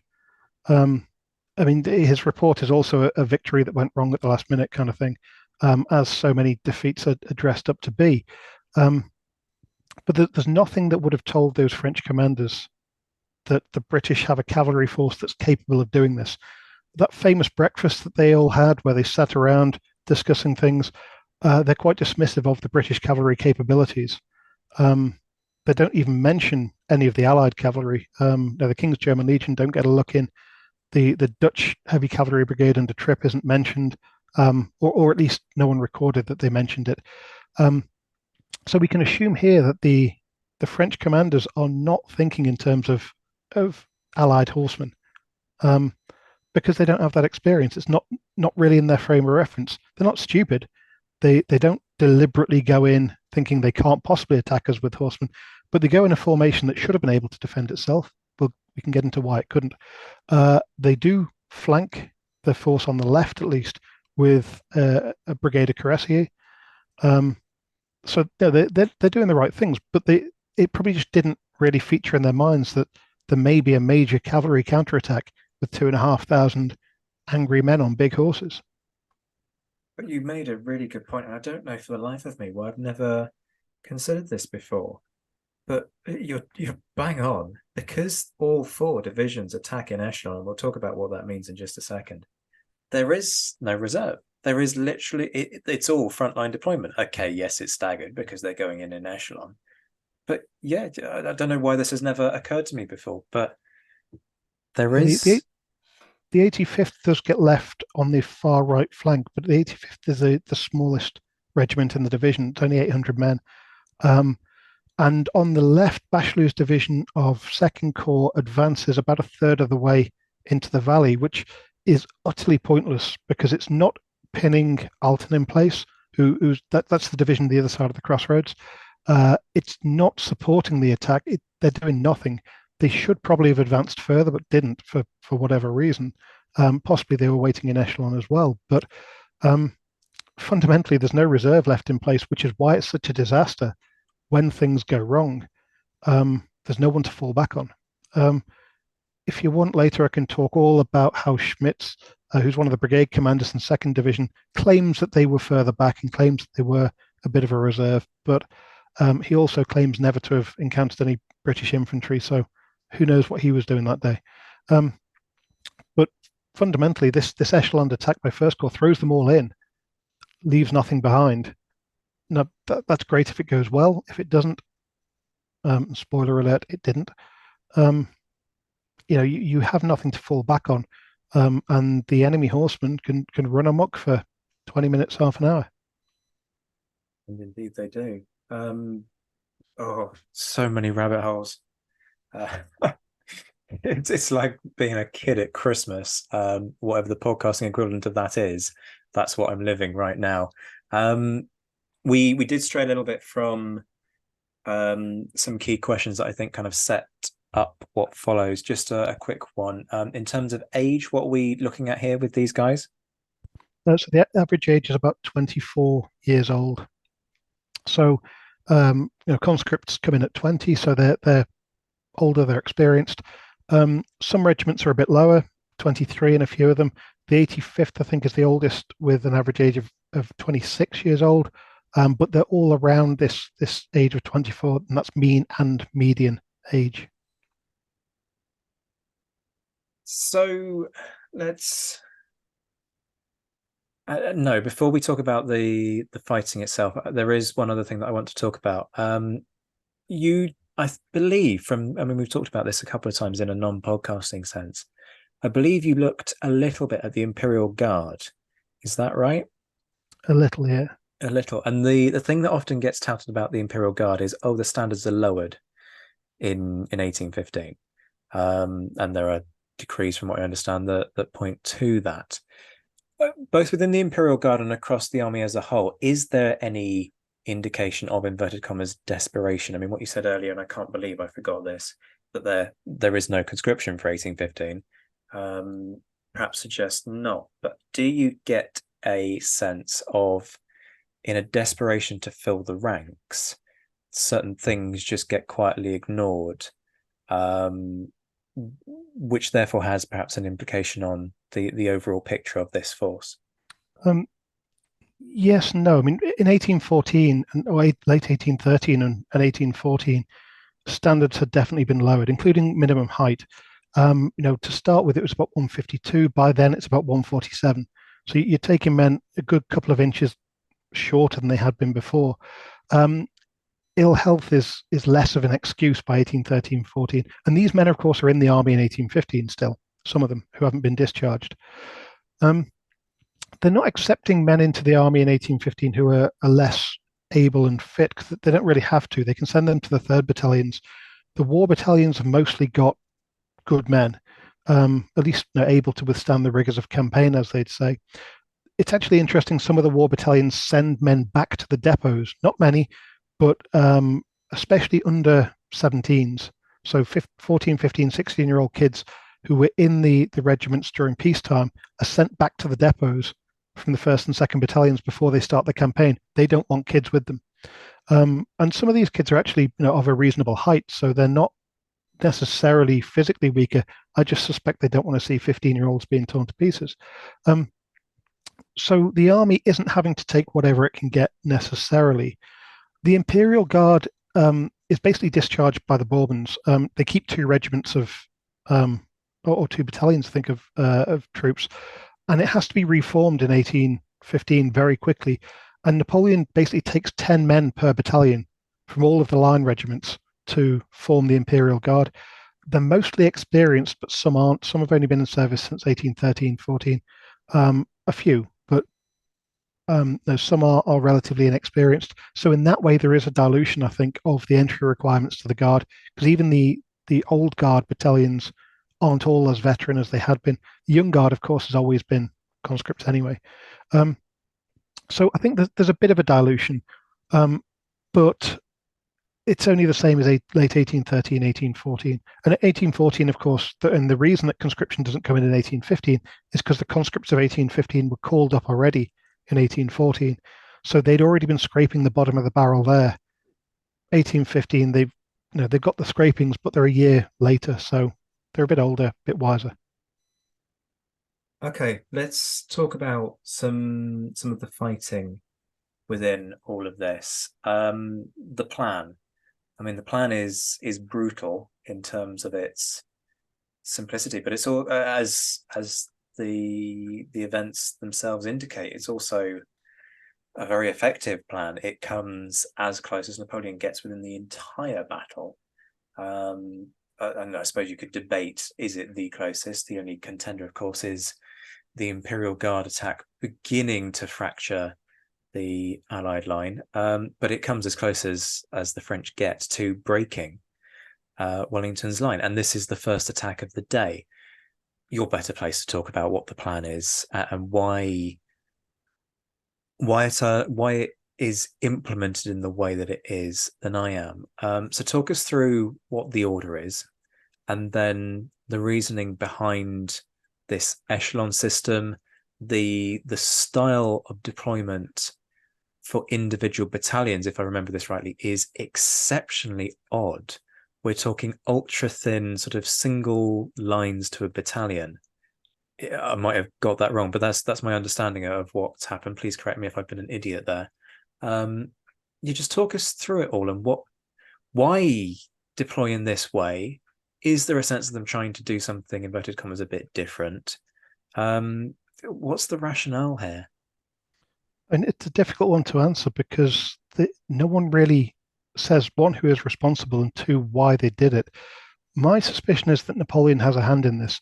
So First Corps' diary, which is an underused source really for these things, it was lost for a number of years because someone misfiled it in the archives under kind of D'Erlon's later stuff from 1825 or something. But it's now been found. We can use it. And First Corps' diary says that Napoleon, around 11 o'clock, goes for another scout at the Allied forces and says, "Okay, I'm going to turn their flank. I'm going to attack through Papelotte, Frischemont, La Haye. First, turn their left, and then attack in echelon from the right of D'Erlon's corps to overthrow the Allied lines." And then about an hour later, Ney comes up to D'Erlon and says, "The Emperor's changed his mind. You're going to attack in echelon, but you're going to do it from the left of your corps, attacking La Haye-Sainte first, and then kind of working out towards the right." So actually, the Frischemont, the eastern flank of the battlefield, will be the last one to be attacked. So Napoleon basically inverts this echelon attack, which is why you may have read it several times. on the back of Derlon's orders, there is a scribbled note saying the attack will take place from the left. Comte Derlon is to understand that, um, which wouldn't make sense at all if we didn't know that actually Napoleon had given this alternative order an hour earlier.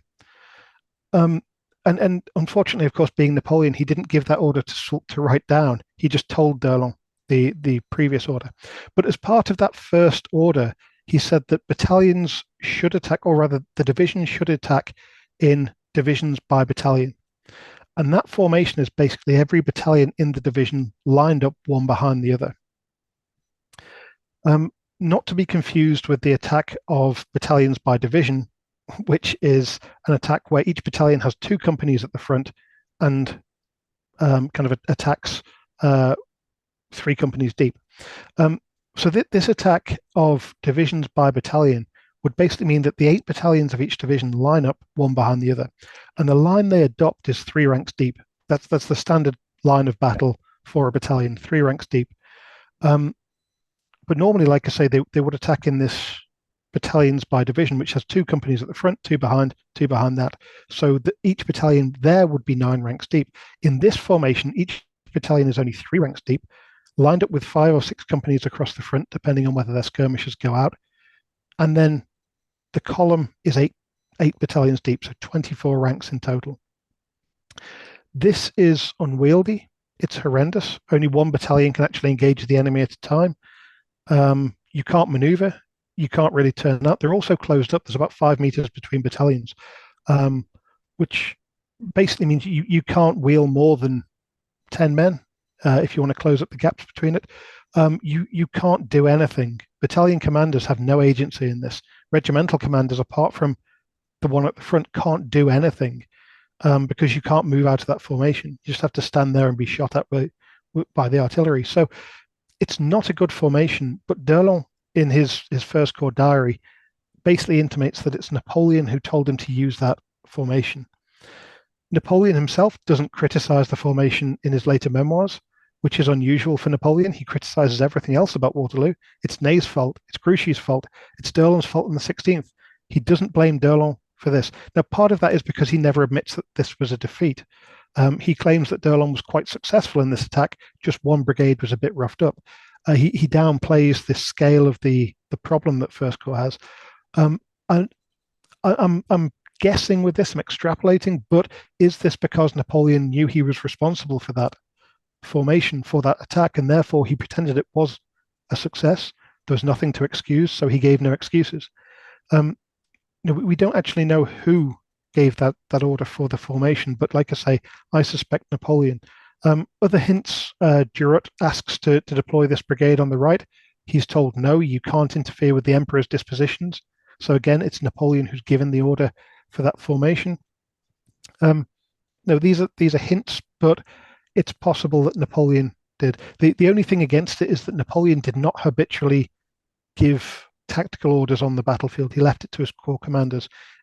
It would be unusual for him to interfere in this case and dictate the formation that the attack should take. On the other hand, the Waterloo campaign is full of very unusual things. Napoleon is not on top form. His entire command structure of appointing Ney and then overriding him is a disaster. So, the logical thing of saying Napoleon wouldn't normally do it, I'll agree, but equally it's not definitive proof because he does a lot of stuff that he shouldn't do. But that formation, basically what we're talking about is a formation of a battalion wide at the front, each battalion in 3 ranks, so about 200 men wide, maybe 150, and 24 men deep per division. So a massive column, a nice big target if you're an artilleryman. So surely the men in the front battalion would have just known that they're not going to make it. I mean, these men are veterans, right? They know what artillery fire will do. They've only got to do a quick glance over their shoulder to see, and we'll get to heights and whether or not they could or couldn't have seen. But it doesn't take much for you to work out on the front line of this unit, we're a massive column, I'm a sitting duck. That must have been absolutely terrifying. Yeah, and I mean they have an advantage in that about an hour before, well, maybe half an hour before the advance, they go down the slope and they stop in the lee of the intermediate ridge. So the Waterloo battlefield, for those who don't know, has a ridge to the north, which the Allies are lined up on, a ridge to the south, which the French start lined up on, and one kind of meandering down the middle of the valley, which is lower than the other two, but it's still deep enough to create two kind of shallow valleys, basically.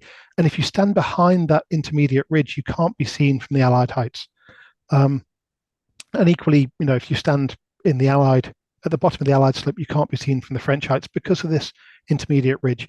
And so that the divisions go down into that dip about half an hour before they have the final advance. So basically, they can't see the Allied lines and they can't see the Allied artillery just before they start to advance. And I imagine that's a bit of an advantage for some men. Others might have been terrified because they know it's there, and what you can't see can sometimes terrify you.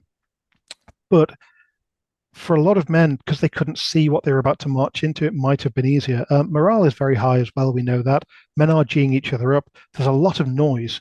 This is something that I kind of bring out in the book. This attack is made in a wave of noise, a permanent crescendo rolling towards the Allied lines, of singing, of shouting, of drums, of men bellowing at each other, of people calling close up, of orders. And this is done to encourage people to action. We've all seen a bar brawl or something. People shout, they make noise.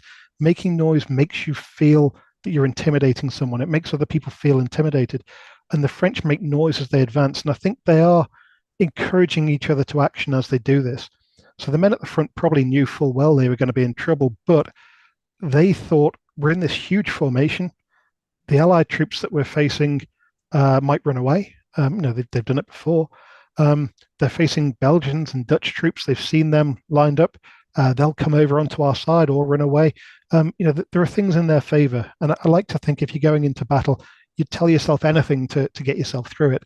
So they probably told themselves, we'll frighten the enemy off. Our noise is intimidating. And they march forward. And it has to be said, they take horrific casualties from the artillery, but they keep going. The 45th, we have an officer in that, Lieutenant Martin, who talks about this and says, not a man showed a cowardly look on his face. Not a man falls out of step. I mean, he's exaggerating. They all fell out of step because of the mud and people pretending to be wounded, some actually being killed and wounded. But it's quite clear that the attack just sweeps on. So, there's an immense courage to these men at the front who would have seen death coming and yet march on for 15 minutes under fire. What's also quite baffling for those who look at a map and for those who go to the Waterloo battlefield is that when they hear that the original plan was to advance in echelon from the right, i.e. Dorrat's 4th Division would have hit home first, there's a very, very good chance that would have worked. It certainly would have worked far better, I suspect, than what actually happens in reality to D'Erlon's corps. That's a staggering thing to think of, that had the order not been reversed, this could very easily have been very different. Whilst we're talking about... Sorry, carry on.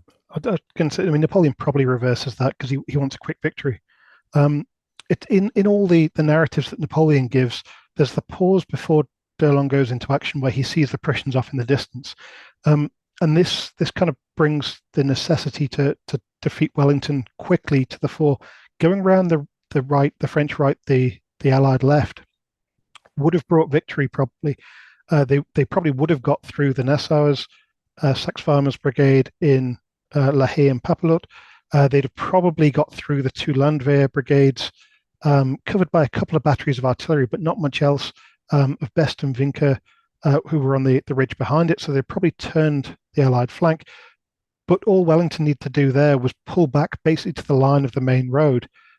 And he could, create, it's a right-angled line, but he could reform his line.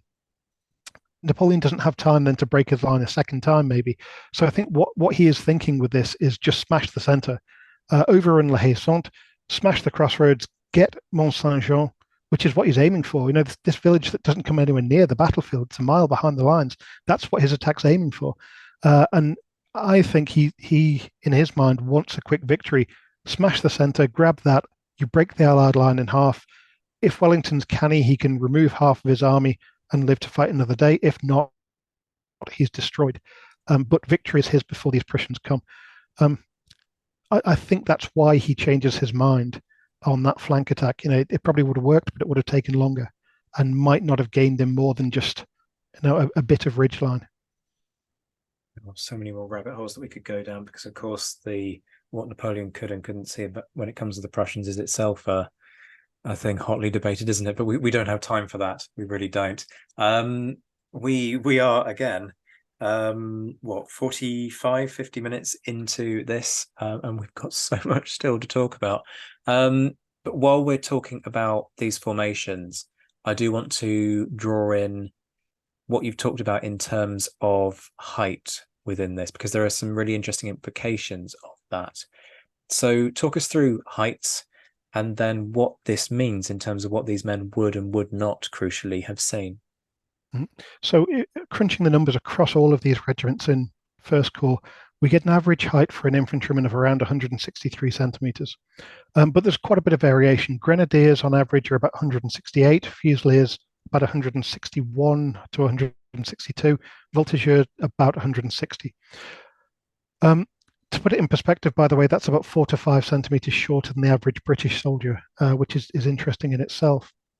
But why French height is so interesting is that their infantry regulations stipulate that battalions line up by height. So the line of battle is formed by each company lining up in height order, the tallest third of men going in the front rank, the shortest third in the second rank, and the middle third in the rear rank. And obviously, I've crunched the numbers on this because I have nothing better to do with my life. So taking the tallest third that we have heights for and knowing each company that they're in, I've done this for every single company in First Corps.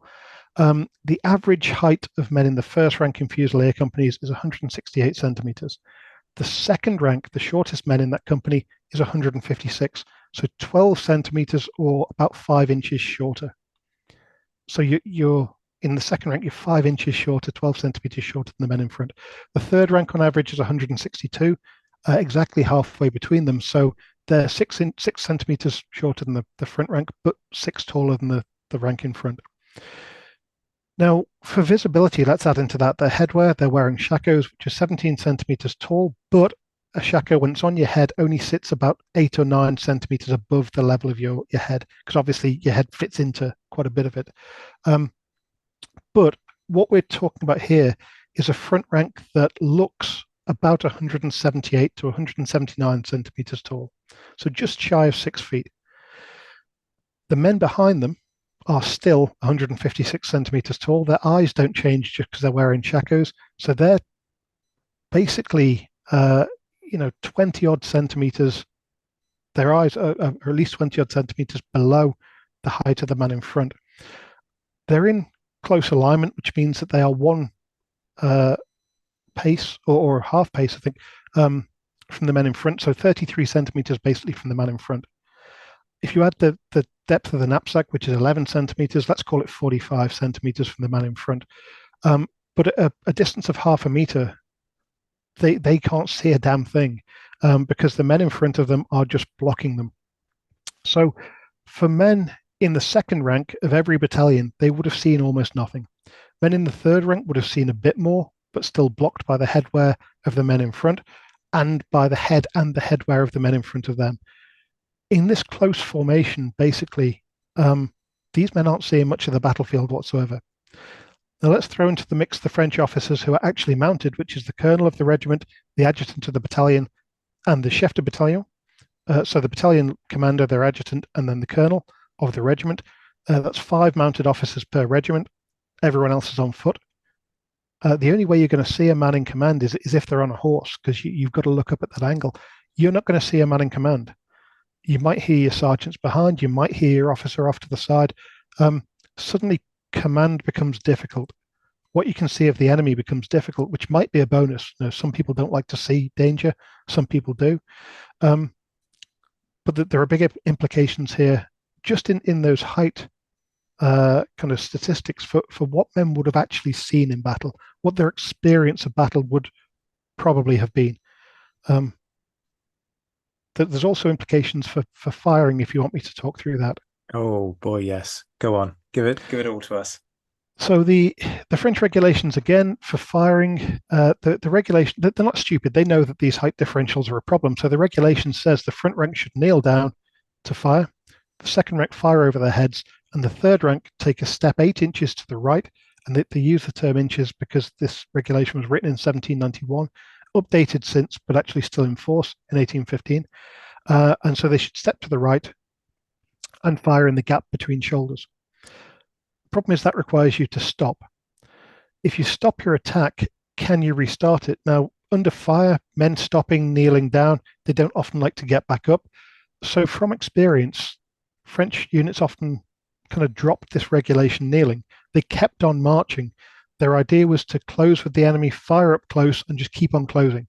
That's the way that you drive them off. If you stop, your attack stalls, you risk a counterattack, and especially against the British, who have this horrible tendency to fire and then run at you with big pointy sticks. No one likes that. So what the French have basically developed by the end of the empire is to keep on marching and to fire standing up. Front rank, not a problem. Second rank, you are trying to fire over the shoulder of a man 12 centimeters taller than you on average. Now, the curvature of the stock of a musket means that the barrel is about 5 centimeters above the level of your shoulder.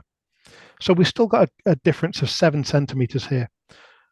So the only way to get around that is you tweak the barrel of your musket up, say between 6 and 9 degrees, to get over that gap.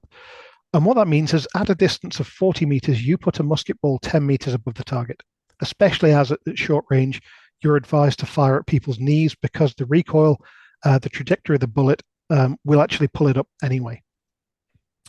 So without that regulation stopping and kneeling, the second rank cannot usefully fire. They can fire between the shoulders of the men in front if they're lucky. That does risk them blowing the hand off the man in front if he's loading his musket. It risks more accidents, but they can maybe do that. Obviously, men in front are going to be hit. They're going to be casualties, so they will get out the way sometimes. But fundamentally, a third of your firepower is useless. The third rank, they can fire quite easily over the shoulders of the man in front. They can't fire over the man in the front rank because they're still shorter than them. Now, they only have to tweak their musket up by a couple of degrees. So again, at 40 meters, they're firing 2 or 3 meters above a target. Not much use unless you're fighting giants or men on horseback, which are quite handy. But fundamentally, and this is something that comes into this formation, some people have suggested this formation was adopted because it gave a full battalion's worth of firepower at the front of a column. And so it negates this disadvantage that the French had in the peninsula, where they had more men but less firepower. But actually it doesn't. They still don't have, I mean, for a start, it wouldn't anyway. A battalion's only 450 men, maybe 600 with the skirmish company there if it's at full strength. The battalions they're facing are the same size. So actually it wouldn't negate this British and indeed Allied firepower advantage. But again, with the heights taking that into account, it certainly doesn't negate it because at least a third of the muskets are virtually useless. Another third are almost useless. 2 meters above a target at 40 meters is not effective fire. These French battalions are set up not to be effective with their fire simply because of this height differential. Now, it's entirely possible some colonels knew that and formed their men in different ways, but the regulation, and as far as we know, they lined up according to regulation, basically puts them at a disadvantage straight away. But these regulations are so dumb. When you explain it as clearly as that, it sounds like complete insanity. Like you said it yourself, just that they're set up to fail. Yeah, which is why the aim of these columns is to close with the enemy, not to stop and have a firefight. Because once you've stopped, you have stalled your attack, you're not going to restart it. And also, if you're going to be stopping and trading fire, what is the point of 7 battalions behind you who are just there to stop and wait and then go forward again? And, like a queue for a ferry, it's pointless. What these columns are there for, it's weight of numbers, it's continuing to march forward, it's intimidation, it's bludgeoning the enemy out of the way. They possibly don't even intend to actually close. They probably intend, as happens with Byland's brigade, the much maligned, I would say, Dutch Belgian brigade, who actually stand for a while and then give way before this wave of infantry, is that you're faced with an overwhelming number coming towards you that isn't stopping. You've got a choice. You either stand there and probably die, or you decamp to the rear. Um, I think they're quite sensible in going back. And quite frankly, the 92nd, probably in fact the entirety of Pack's brigade, because I think the third of the first and the second of the 44th also went backwards at Waterloo. Some people say they didn't engage, which is entirely possible. The first-hand accounts are entirely contradictory on this. But at least one or two British battalions, if not three, also go back at Waterloo, because this wave of men coming towards you is not stopping. They are trading fire, because the men in the front rank aren't going to just hold their fire. Even though their officers didn't order them to fire, they would shoot. Christopher Duffy showed this in battle through the 18th century. A man with a gun is going to point it and shoot at someone in front. It's just human nature. But they're not intending to stop and trade volleys, because what would be the point of that formation? If you're going to do that, you'd just advance in line, as indeed the British do. This is why Kempt advances in line with three battalions in line and none in reserve, because he's trying to get overwhelming firepower. So yeah, I think they are set up to fail in a firefight, but they're not planning on having a firefight. They're probably hoping the enemy is going to run away before that. So last time we were talking about, I think we finished with the discussion of the location of the divisions within this echelon attack that D'Erlon carries out on the 18th of June.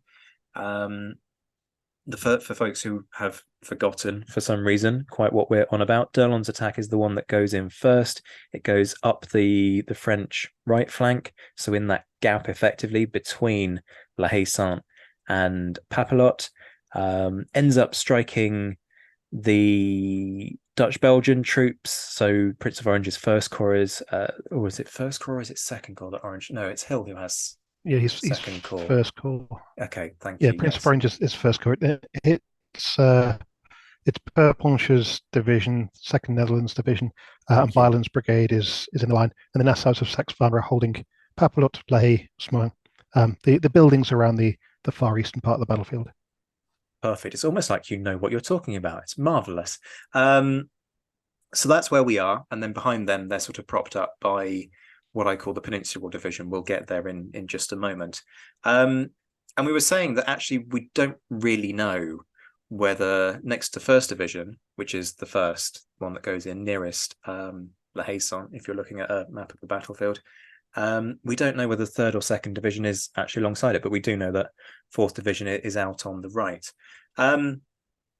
So what we didn't get around to talking about is how First Division fares in terms of that attack. And the nub of it for me is, and I've always been a little bit confused by this. It feels as though part of it, some accounts suggest that part of it kind of gets sucked into a fight for La Haye-Sainte, and yet it also manages to go all the way up to the ridge itself, because from what I understand, it's the guys in First, somebody within First Division is responsible for Picton's death. It's enlighten the stupidity of what I've just sort of waffled into the microphone. What happens? So when we're talking about an echelon attack, for anyone that doesn't know that, it basically means the divisions are attacking one after the other. So they're lined up from left to right, with First Division on the left, Fourth Division on the right. First Division marches off first, and then about 5 minutes later, the next one attacks. 5 minutes after that, the next one. So basically, there's this ripple effect of divisions hitting the Allied lines. That's the idea. And First Division is advancing basically down the main Brussels-Charleroi highway that goes through the middle of the battlefield. And they've got the highway to their left. And when they arrive at La Haye-Sainte, which is about 300 meters from the Allied crossroads at the center of the Allied position, the first brigade of that division attacks the farmhouse and outbuildings and the orchard around it. So that's the 54th and the 55th regiments under the Charlet. Charlet had taken over the brigade after Keogh became the divisional commander. So Charlet is just one of the colonels. And those two regiments attack the farmhouse, the orchard, which is held by the 2nd King's German Legion Light Battalion under Major Bering. The 28th and the 105th, which is Bourgeois' brigade, they continue on trying to hit the slope. So it's one of the brigades that continues. But for those who know the Waterloo battlefield, you've got British riflemen positioned in a sandpit and on a knoll just opposite, basically, La Haye-Sainte. And that's a problem for this advancing brigade because they can't get round this knoll. They can't go over the top, so they have to go round. So they veer slightly to their right and then kind of hook round this knoll. So that delays them slightly in their advance. But they hit the Allied ridge not far from the crossroads. To their right, there's two other divisions who kind of are coming through the valley, and Durett's division, the 4th, way off to the right, is kind of 15 minutes behind, so that doesn't really get anywhere near. And the other two divisions, about 200 yards between them, they catch up slightly with 1st Division because it's been delayed slightly.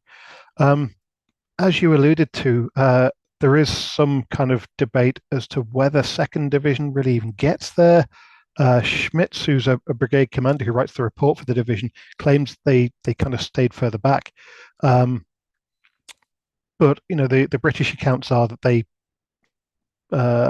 all regiments in Kemp's brigade came up against French troops, so we can assume that the 2nd Division hit as well.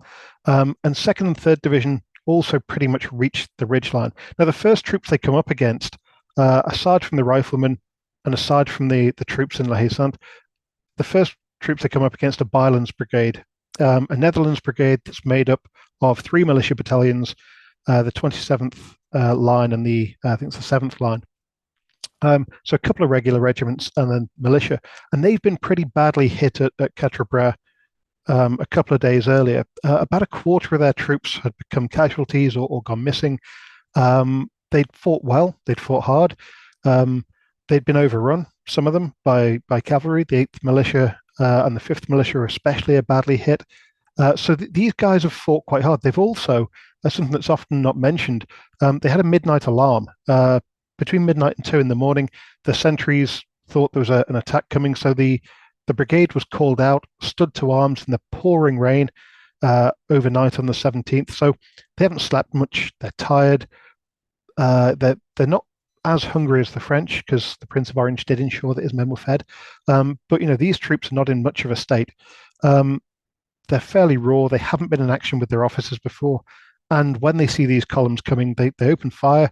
They fight a delaying action, but they begin to give way. As we mentioned in the last episode, these columns have a huge weight behind them. They just keep coming. You take out one rank, there's 24 of them behind. And so the weight of those columns begins to push back the Netherlands brigade.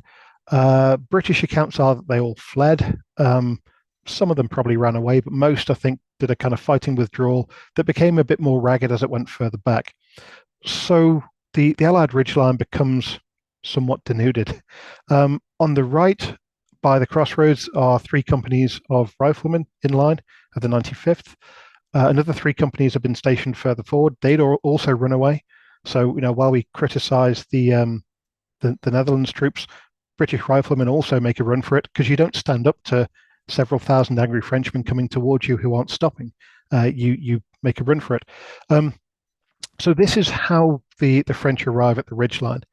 1st Division, their 2nd Brigade under Bourgeois, comes first.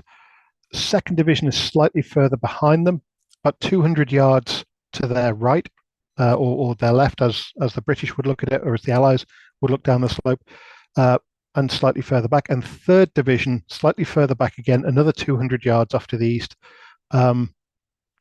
And suddenly there's nothing in the way of these 3 divisions coming up. Should we leave it there for dramatic effect, or do you want me to carry on? We could do. Should we end the podcast there and do a part 27 That in sounds due fair. course? I will just say you're a brave guy to go after the 95th Rifles, because I still don't think that members of the 95th fan club have forgiven me for saying that the 95th aren't quite everything that they're cracked up to be in Sharp. What I meant was that the 95th did a rapid realignment to the rear. advancing northwards to face the enemy better from a different position. Indeed, indeed. You might have managed to, fend off the hate mail. We shall see. But elegantly done. Okay, so it's nearly worked. That's the bottom line of this. And it's it's not as though they've been heavily engaged. And I'm not saying that to disparage against the Dutch Belgian troops, or indeed the 95th Rifles for that matter. But and I appreciate what you say, and I think it's important to emphasize they go through a hell of a lot at Quatre Bras, and I think the scale of what they experience at Quatre Bras is quite often missed. And again, we just kind of focus on this idea that, oh, some Dutch Belgians just kind of hold the ground and then the British turn up and everything's sort of sorted. And that's not the case. It's not a rosy battle by any stretch of the imagination. But effectively, Napoleon's on the cusp of breaking the Allied line. He's almost there. And what's left is what I call the fail-safe. It's his Peninsular War division for me. I think all of the troops, all of the battalions are Peninsular War veteran units. Sure, there'll have been, a watering down of that because of the end of the war that doesn't end up being the end of the war and recruitment of new troops and all the rest of that, of course, folks. But nonetheless, it's always struck me that he sticks them there as the plug to prop up that part of the battlefield, and then everything else goes into the other flank because that's where he's predominantly preoccupied. And so it's all on the British, but that's not an unmitigated success story for the British troops either, is it? Because for all that First Division ends up being pushed back, in doing so, as you say, this is an echelon attack, and like waves on a shore, by pushing First Division back, they just end up exposing themselves. Yeah, so the division we're talking about, Picton's 5th Division, has 8 battalions. There's Kempt's 8th Brigade, Pack's 9th Brigade. All of them are Peninsular veterans. The 2nd of the 44th is probably the least veteran battalion. It had most recently seen action in the Low Countries in 1814 at Bergen op Zoom, and had been one of the battalions pretty much wiped out there. But it's hardcore of a couple of hundred veterans had fought through the peninsula as well. The other battalions we're talking about, the 3rd of the 1st, the 42nd and the 92nd in Pax Brigade, the 1st of the 95th in Kempt's, the 79th, the 28th and the 32nd, all Peninsula veterans, very experienced officers, very experienced men. They too had been through the ringer at Quatre Bras 2 days earlier. 30% casualties in most of Pax division. Almost all the field officers wiped out. The 42nd, I think, go into the battle with only 2 officers of a rank of captain or higher. The 92nd, very similarly, they've been horrendously beaten up a couple of days before. They were probably hoping, being in the second line, that they wouldn't have to do much, but they're suddenly called upon to face this attack. So Picton, seeing the Netherlands Brigade moving backwards, Picton orders Kempt forward to meet this first attack. Kempt's on the right of the two, nearest the crossroads. So he advances his 3 remaining battalions, the 1st of the 95th, like I said, already deployed further forward. So he advances the 28th, 32nd and the 79th, 32nd nearest the crossroads, the 28th on the left, and he advances them in line. They're drawn up behind in 4 ranks. They change into a 2-rank line. They advance, and they get to there's a sunken lane at the top of the ridge line with a hedge on either side of it, and they march up to that across the rear slope and reach that at about the same time as the French First Division.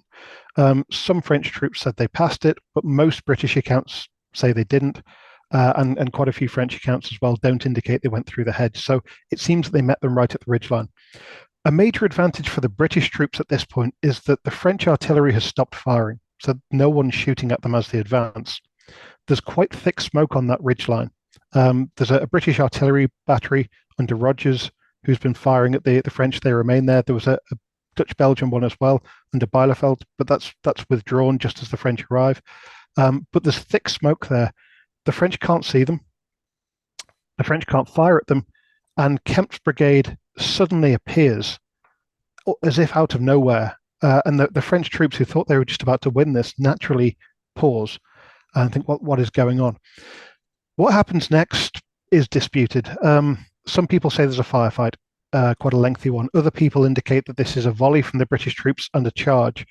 What certainly happens is the British troops fire once, more than once, isn't quite clear, and then they charge. They charge with bayonets, takes them about probably 20, 30 seconds to get through those two hedges, and then they reform on the far side and continue their charge. And the French troops don't really stick around to meet it. And this isn't anything against the French troops to say that they're any lesser in any way. This is a natural reaction to people charging at you with bayonets. You will stand against a bayonet charge if you believe that you are going to defeat that charge. If the men around you are going to stand, if you're ordered and organized, there's a good chance you'll stand. If you're already disordered, if your officers have been killed, and we know from the accounts of the 28th, especially from Candler's account, a lot of the officers are already dead. The only men who are mounted as officers are the colonels, the adjutants, and the chef de bataillon. Both of the battalion commanders in the 28th are down already. At least one of the adjutants has gone. There's no officers on horseback. Remember, these troops, we talked about heights last time. The vast majority of troops can't see anything ahead of them. They can't see their own officers, who in any case will be off to the side of the companies. There's no leadership. They're disordered, and they're facing a charge by men who are in line, who are coming downhill, and who also, let's remember, are bigger than them on average. The British troops, on average, are about 5 centimeters taller than the average French soldier, which doesn't make a huge difference, but it's more intimidating. And the French troops break. They withdraw. Some say very quickly, others say actually they withdraw relatively slowly, and the British just kind of keep prodding them down the hill. But First Division goes backwards. Second Division has probably hit around where the 28th and the 79th are, as memoirs from British officers say that there are two columns that they face. So it's probably Second Division that they also push back, and they withdraw in better order.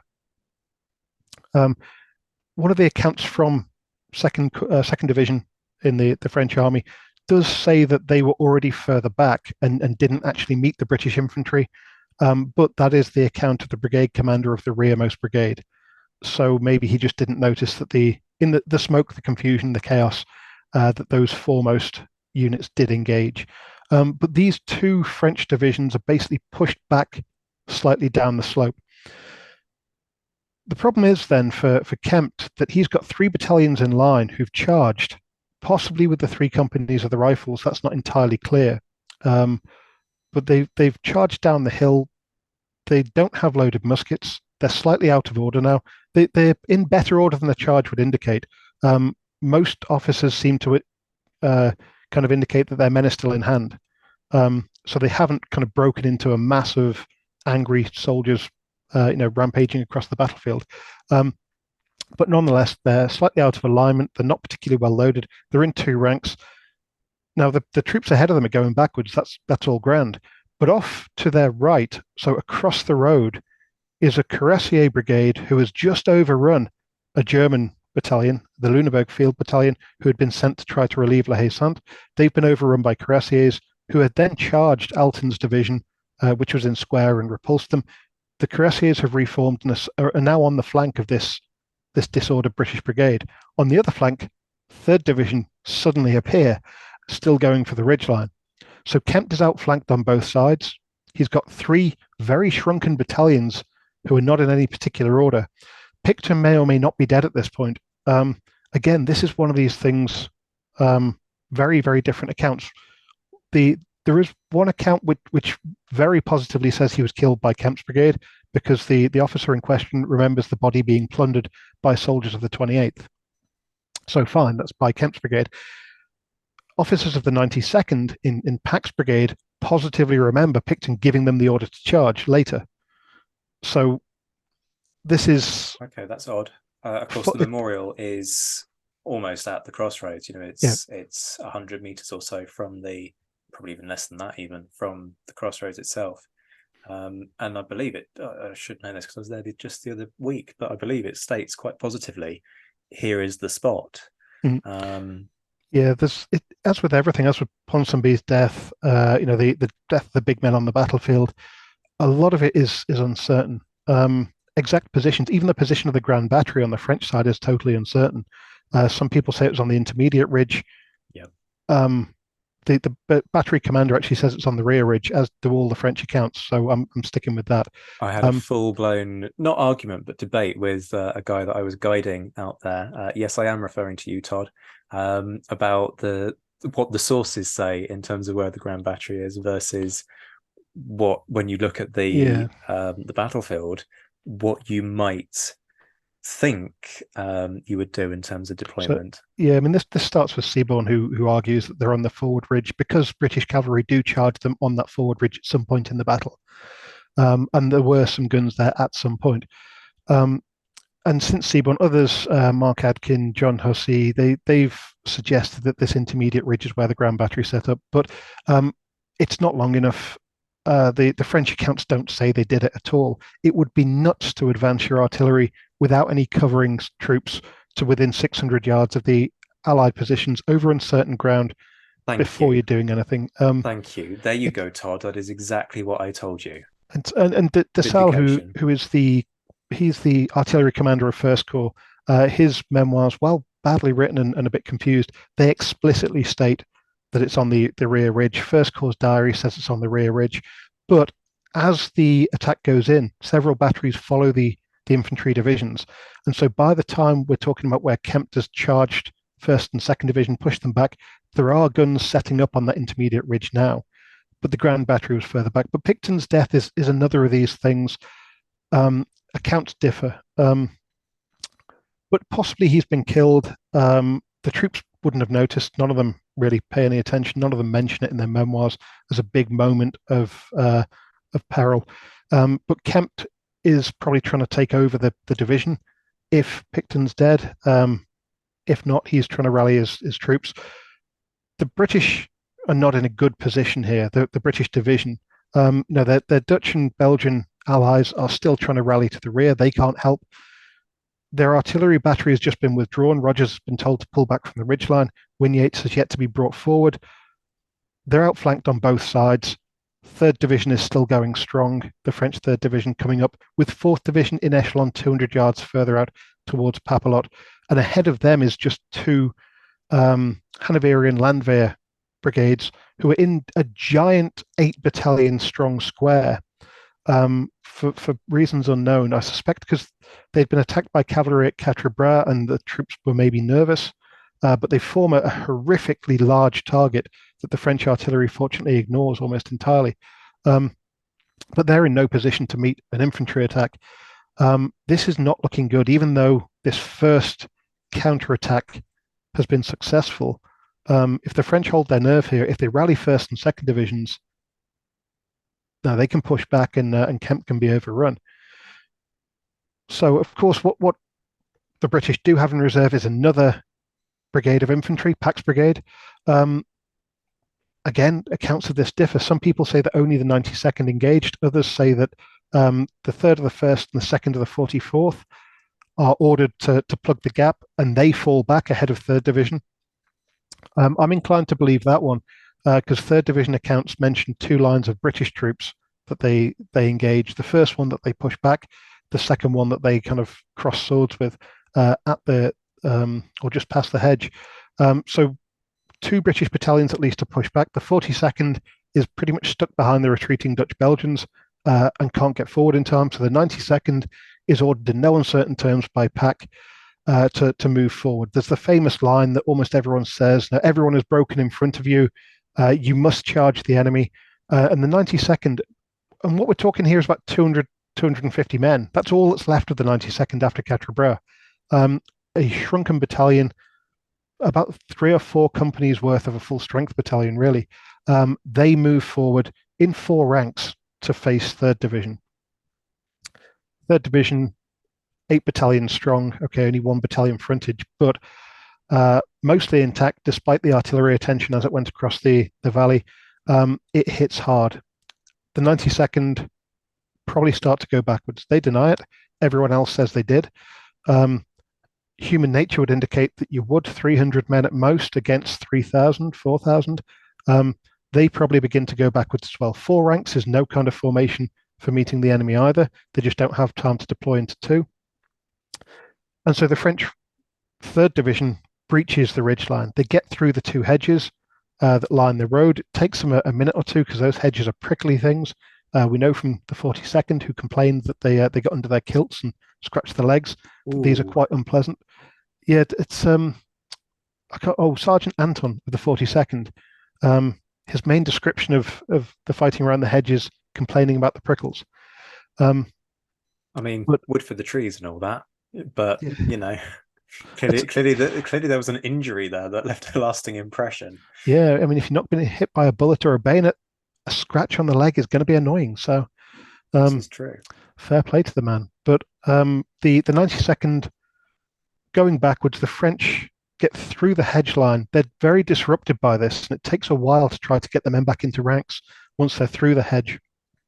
Officers are grabbing men, shoving them, trying to scream over the noise, shout at men, wave at them through the smoke. This is deeply disorienting as a battle for the soldiers in those front ranks. And their officers are desperately trying to get them in order because if they can, there is nothing ahead of them. The Allied infantry is gone. If they can get them in order, they will outflank Kemp's brigade. They could overthrow this entire part of Wellington's line.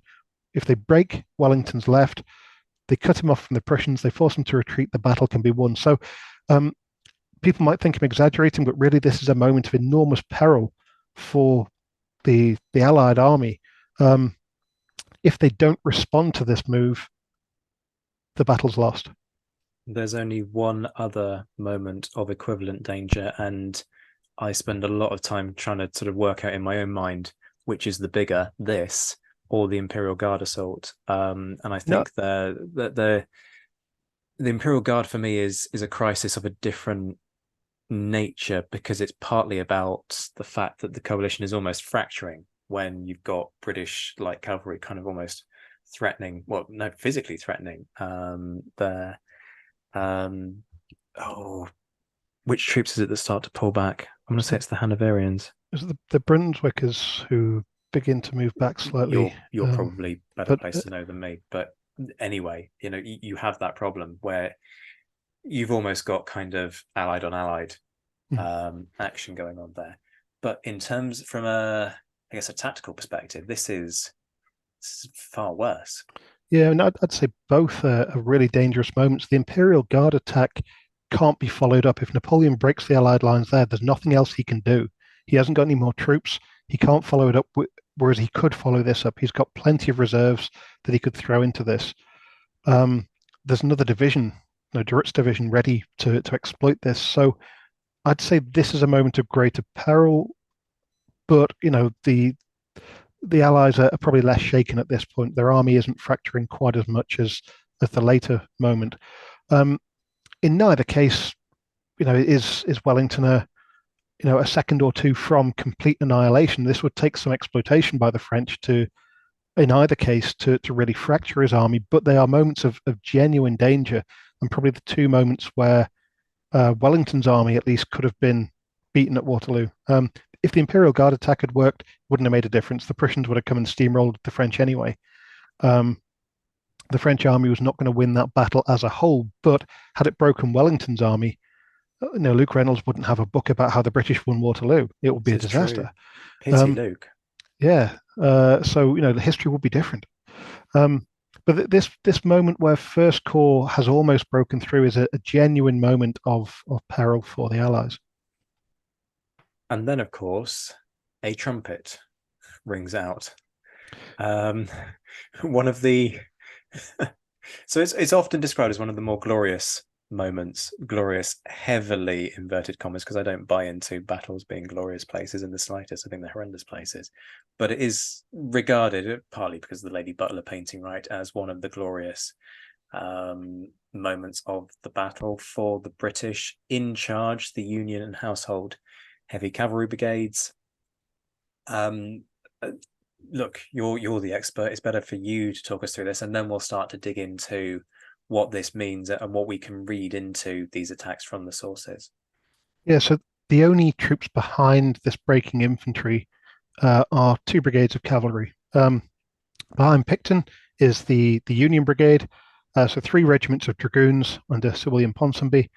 You got the first dragoons, the second Inniskillens, the second North of Britain dragoons, the Scots Greys, and the sixth Inniskillens. Uh, Behind Alton's division, the other side of the crossroads, opposite the Cuirassiers who are threatening Kempt's flank, you've got the Household Brigade, the Guards cavalry, basically, so the King's Dragoon Guards, the first and second Life Guards, and the Royal Horse Guards. And these two brigades have been readied for action. Now they were dismounted; they were waiting behind the rear slopes during the French bombardment. Uxbridge has seen this infantry attack coming in. He's seen the danger, and he's ordered them to mount. He also gives orders for a Dutch heavy cavalry brigade, Trips Brigade, and Guinea's light cavalry as well to mount. So these are ready to go into action. And as the French hit the ridgeline with their third division, he orders the cavalrymen forward. Now, Uxbridge is not that well known as a cavalry commander at that point. He's done quite well in the peninsula, but only for a few months before being sent home and not coming back out. For some reason, he wasn't given command. I think his seniority put people off because he would have been senior to Wellington at the time. The fact that he had then run off with Wellington's younger brother's wife maybe made people think they might not get on too well, but I think actually they personally rubbed along quite nicely. But he's not that well known as a great cavalry commander. He's anxious to make a name for himself. The day before at Genappe, he'd messed up a cavalry counterattack by throwing in the 7th Hussars, his former regiment. And a few of the cavalry officers thought he was too anxious to make a name for himself.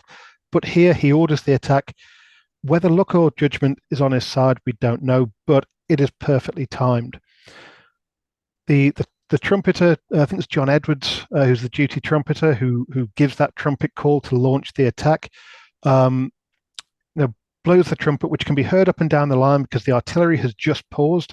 The British troops have moved in front of their own artillery. The French troops are blocking their own. So there's this kind of slight pause in the noise of battle. The trumpet's heard down the line. The two brigades can advance almost simultaneously. On the right of the Allies, the Household Brigade, the Guards, smash into the Cuirassiers. They take some time to pick their way through Alton's division. They reform the other side of the sunken lane and the hedge. So it takes them a few minutes to do that.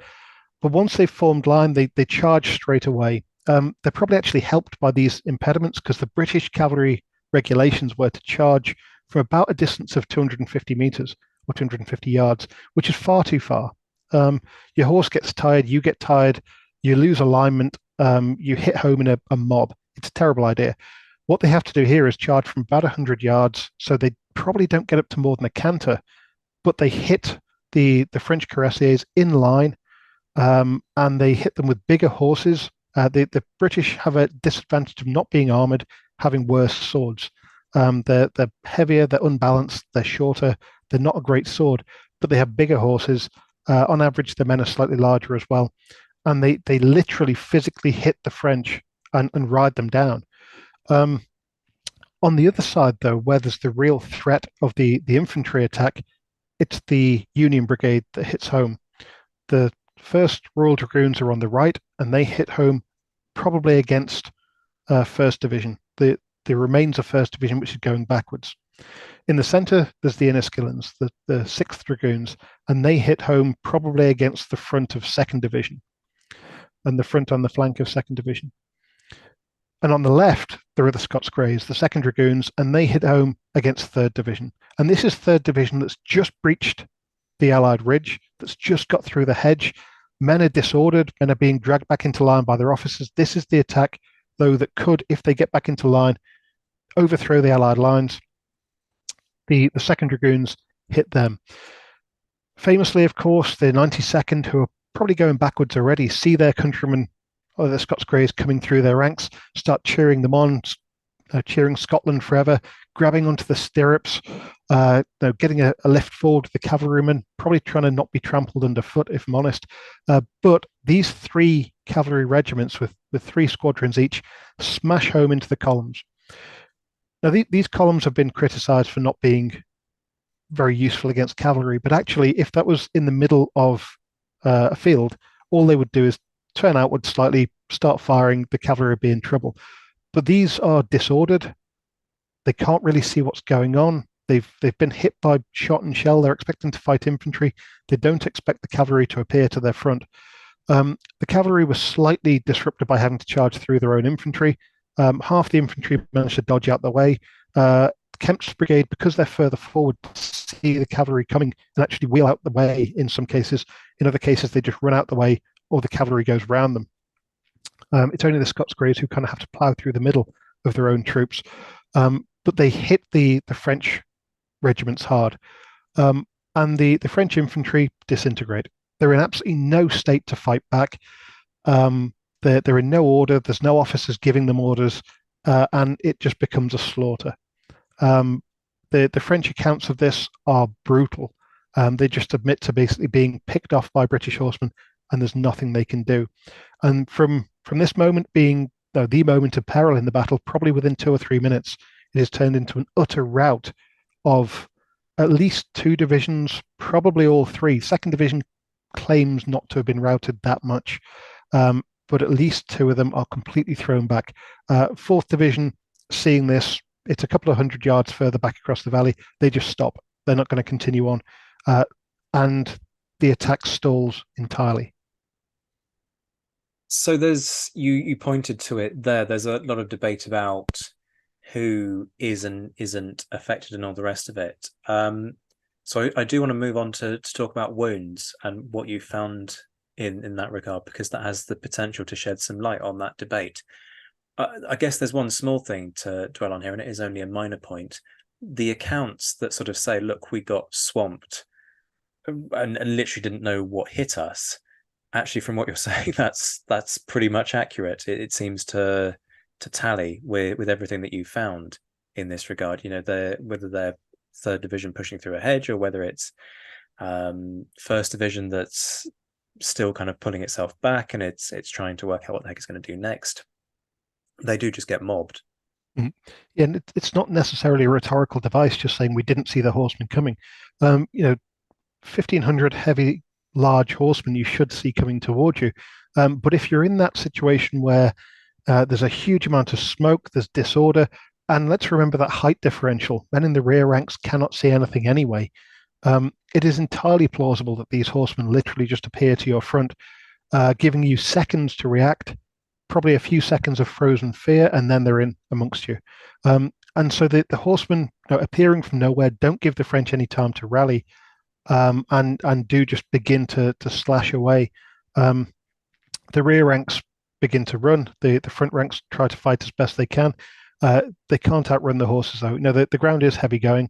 The horses do get a bit tired, but the men also struggle across that ground, and these regiments are ridden down. So let's move on to talk about the wounds. It is inevitably a gruesome topic, but we're not going to be kind of gratuitous in how we discuss this.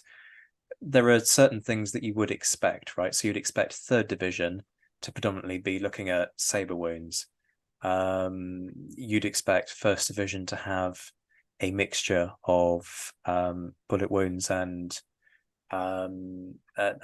saber wounds, maybe some bayonet wounds thrown in there as well.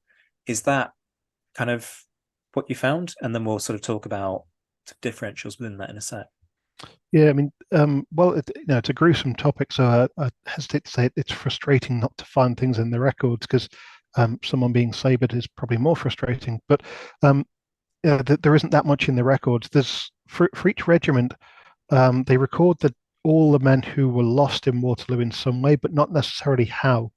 Some are more complete than others. The 19th line, for example, gives a far larger number of killed and wounded, about 263 in total. But other regiments record almost everyone as lost, presumed prisoner of war, because they don't know if they're killed, wounded, missing. They don't know what happened to them. Um, where we do have records of wounds, there's maybe only 40 or 50 per regiment. Most of them are shot, um, and I suspect that's because most wounded men who have wounds recorded withdrew with the army or were taken back to the rear, and their case was seen by a doctor. Um, but we do see maybe more men in regiments like the 105th, the 45th, the regiments you'd expect that we know were ridden down being hit by saber wounds. Quite interestingly, second division, there's very few. There are a few, but very few compared to gunshot wounds.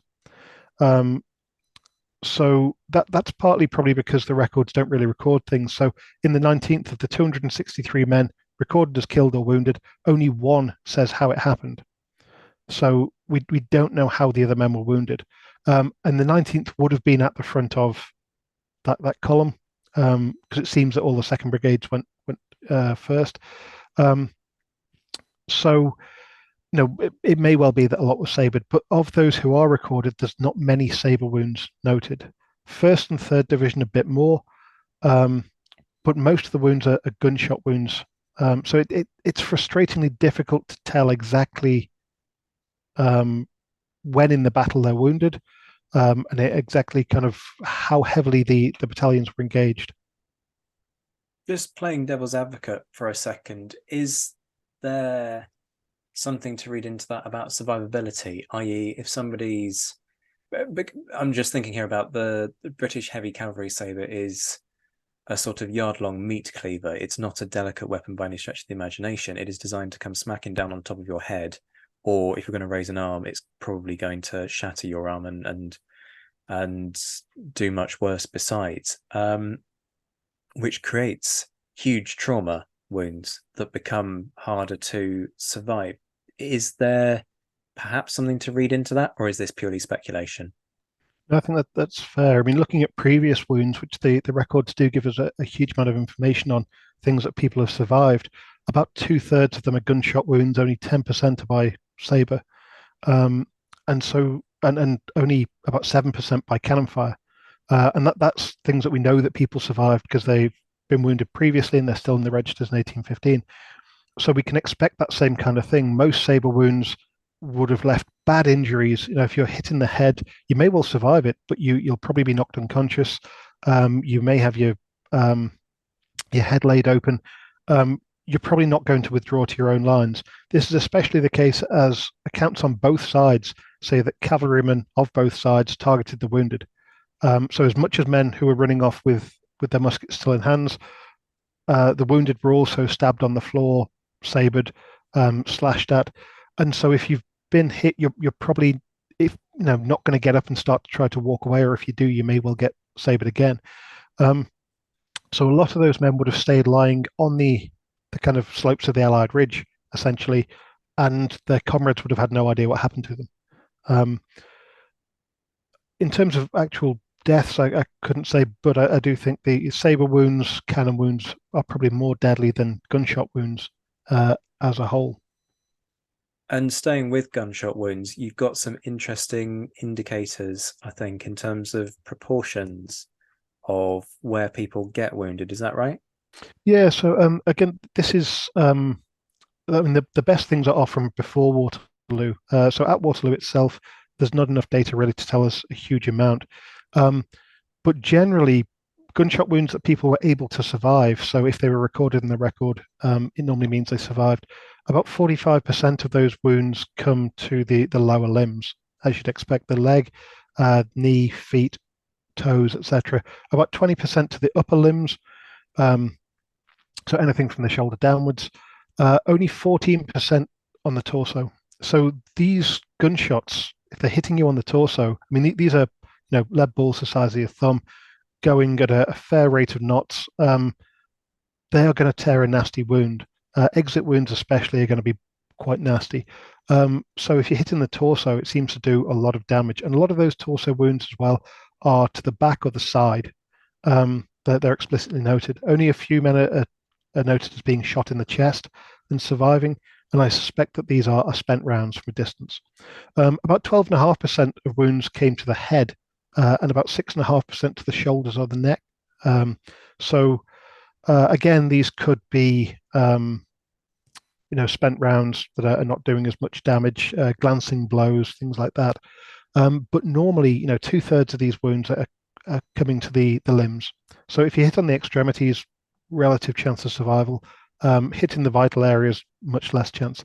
About 3% as well came to the groin or the hip area. Um, Again, I suspect if you hit at short range there, that's going to do a lot more damage and is less survivable.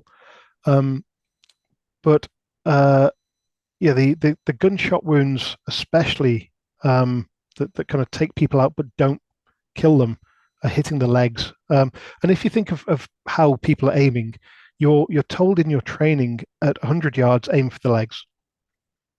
200 yards, aim for the torso. 300 yards, aim for the head. 400, aim a couple of feet above the head. Just because of the trajectory of the bullet. And people did aim. As much as we like to say these are inaccurate muskets and people aren't crack shots, etc., which is true. They are fairly inaccurate. They were still taught to aim. And if you're aiming low, if the bullet does happen to kick up, then yeah, it might hit them in the chest.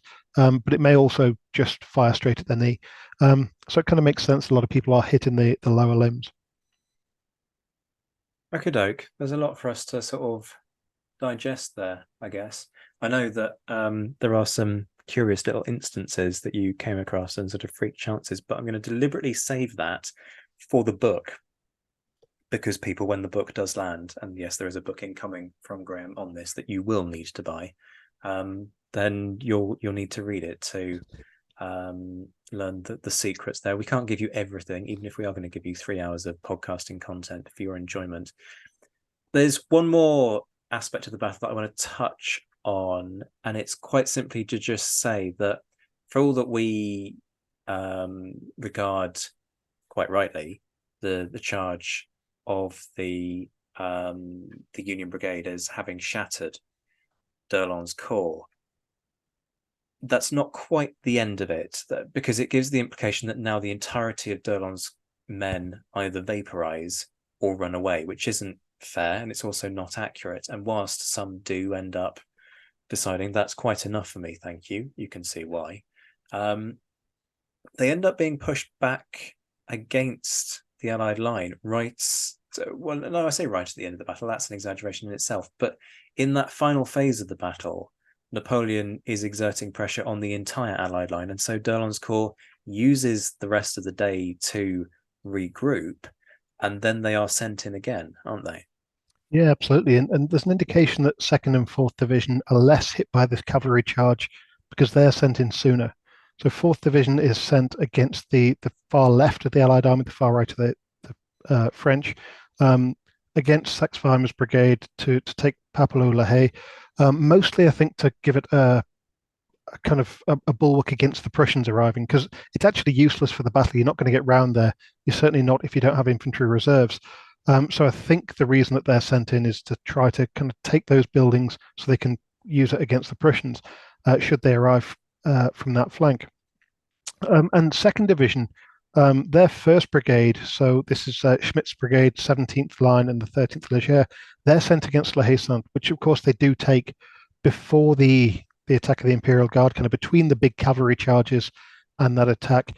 They take this quite important position ahead of the Allied lines, and it costs them quite a lot to do it. This is, of course, the story of the heroic Lieutenant Vieux of the engineers with his axe, which is sometimes conflated with Le Gros over at Hougoumont.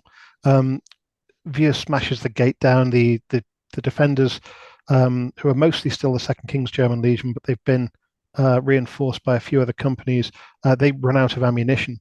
There's no way of getting ammunition down to them because the building is basically surrounded by French skirmishers. And having run out of ammunition, they try to defend it with the bayonet, but they're simply overwhelmed and they're pushed out. So 2 of d'Erlon's divisions are involved in these kind of actions on the extremities. And then as the Imperial Guard goes in, everything that d'Erlon has is then thrown against the other side of the Allied lines. I think they engage more in skirmish action than a full attack. Their skirmishers come into action. The other regiments or the rest of the regiments don't really push home in any kind of um, particular vigor. Uh, but also this adds some peril to this Imperial Guard moment, because it's not just one part of the Allied line that's threatened.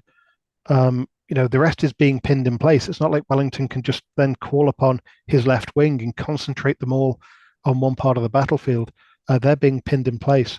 And of course, Lambert's division has by that stage moved in to where Picton's was, and they were holding it. Hence why I think it's the 88th, isn't it? It's pretty much annihilated. Oh, sorry, the 27th. 27th. 27th is almost annihilated near the crossroads. No, from Lambert's division.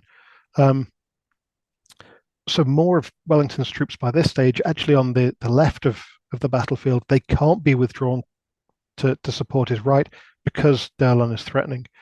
So Derlon's corps goes through the real ringer early in the day, and yet they do manage to rally and go back. They probably lost a quarter of their strength. In fact, more than that. I'd probably say nearly a third of their infantry is lost in that first attack. 2,000 to 3,000 killed, the same prisoners, or killed and wounded, the same prisoners.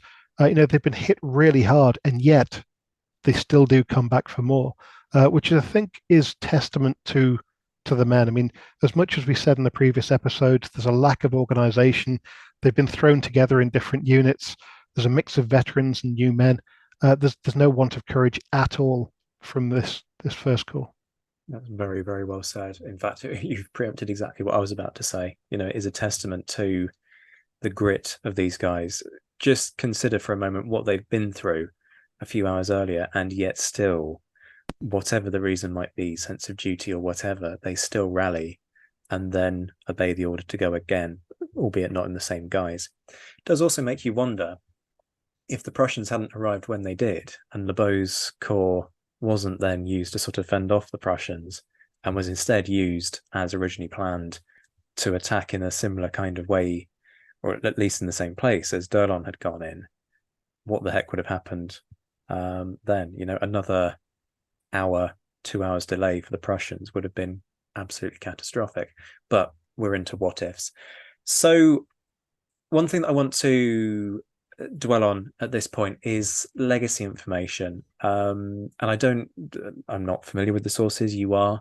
I don't know what is available to us in order to track these men post Waterloo, but do we get any kind of flashes of what happens to some of these guys? So the regimental records that I've used take them to about between August and September of 1815 when the regiments are disbanded, and it just says whether the man is discharged or sent to the departmental legions, which kind of replace these regiments when they're disbanded. There will be records for those these departmental legions, so you will be able to trace men's inscription in those and follow a career through. You'd probably have to go to Vincennes, to the French Army archives for that. There will also be information in the departmental archives, but there's very little that's available unless you go digging through the archives for them. So unfortunately, we don't have a huge amount of information, or I don't have a huge amount of information about what happens to them, which in many cases is quite sad because there's some brilliant stories and brilliant careers that men have had. That these records tell us, men who have been in the army since 1793, who are at Toulon with Napoleon. It is mentioned in their record that they began at Toulon. They were in the army of Italy. They were in Egypt. They were with the Grande Armée all the way through to Russia. They fought all the way through 1813 and 1814. Then they were at Waterloo. Men who were there every step of the way with Napoleon. And I would love to think that there is somewhere just a record that says, and then he went home, had a nice glass of wine, and regaled stories until dying of old age somewhere in his bed. But alas, I don't have the records to hand. But they will be there if you're willing to go to archives and dig them out. Yeah, you're dead right. You do just wish that all of these guys deserve a quiet life post Waterloo. Of course they do. I mean, think about what they've been through. But yeah, for people like that, it certainly puts Sergeant Lawrence's gravestone into comparison, doesn't it? And it pales in comparison. Because of course, so some folks won't be familiar, but Sergeant Lawrence is the guy whose gravestone almost reads, in fact, Dan Snow likened it to reading like a sharp novel. in terms of all of the actions that he's at. Relief of Ramiro Talavera. I want to say Basako. I only saw it the other day. He's also I think the only one he misses is Salamanca, basically, out of all the big battles. Um, and then you've got these guys who do Toulon, Egypt, the Grande Armée for its entirety. You just sort of think the things they saw, they deserved quiet lives afterwards. Um, yeah, sad. And of course, it would actually be nice to know where these guys get buried. But of course, for the majority of them, they'll have been buried in paupers' graves in a bare patch of earth in a cemetery in somewhere in France, and we've long since lost it, the location of it. Before we start to talk about what's next for you and what you're going to do with this data, I do just want to pick up on something that I scribbled down way back in episode 1, if you can cast your minds back to that, folks. For us, it was as long ago because it was like 3 days ago that we recorded that. And it was to do with prisoners of war from the prison hulks. And that suggestion from Napoleon that, all of these men have been prisoners of the British, and so they all hate them. How much do we know about that? Do we know how many are prisoners or were formerly prisoners, I guess? And are there any inklings of things almost sort of going full circle for these guys, i.e., they get made prisoners again, courtesy of what happens at Waterloo? Yeah, absolutely. So there are about 90,000 men who are repatriated to France at the end of the Napoleonic Wars from Britain alone. Probably about the same amount from other countries, especially after the big capitulations. The big garrisons in 1813, 14, which surrender. But when they all come back to France, they're by no means kept in the army. A lot of them have been broken by the experience or were made prisoners so long ago. Some of these guys have been prisoners since May of 1803, pretty much, since the war started. Especially in the Caribbean, there's several men who were taken prisoner in 1803 and are prisoners all the way through. So a lot just get discharged in 1814. The regiments we're talking about, or that I've looked at in First Corps, often received a few hundred prisoners, but the 85th, for example, gets 302, the 17th, 299, 262 in the 21st, 170 in the 54th. These are just the numbers I happen to have to hand. So these are decent numbers of men, but Napoleon's rhetoric of most of the army have been prisoners, well, it's nonsense. There were a quarter of a regiment at most at Waterloo had been previous prisoners, most of them, or half of them, not of the British anyway. So it's a big exaggeration of Napoleon to say, they want revenge for the British prison hulks. There's loads of men, though, that are found who were made prisoner by the British, especially in the Peninsula, or in some cases at Trafalgar, 2 cases, in the Caribbean, or elsewhere in the world, who then become prisoners at Waterloo again. There's not much of a correlation as to whether you're more likely to become a prisoner again, it seems. So I don't think, if you've surrendered once, you're likely to do it again. But for some men, they'd fought twice in their lives, and they both times ended up a prisoner of the British. There's one poor chap, and I forget which regiment he's in at Waterloo, but he'd been at Salamanca with the 22nd. I think that was his first battle. He was overrun by British cavalry at Salamanca with the 22nd and taken prisoner.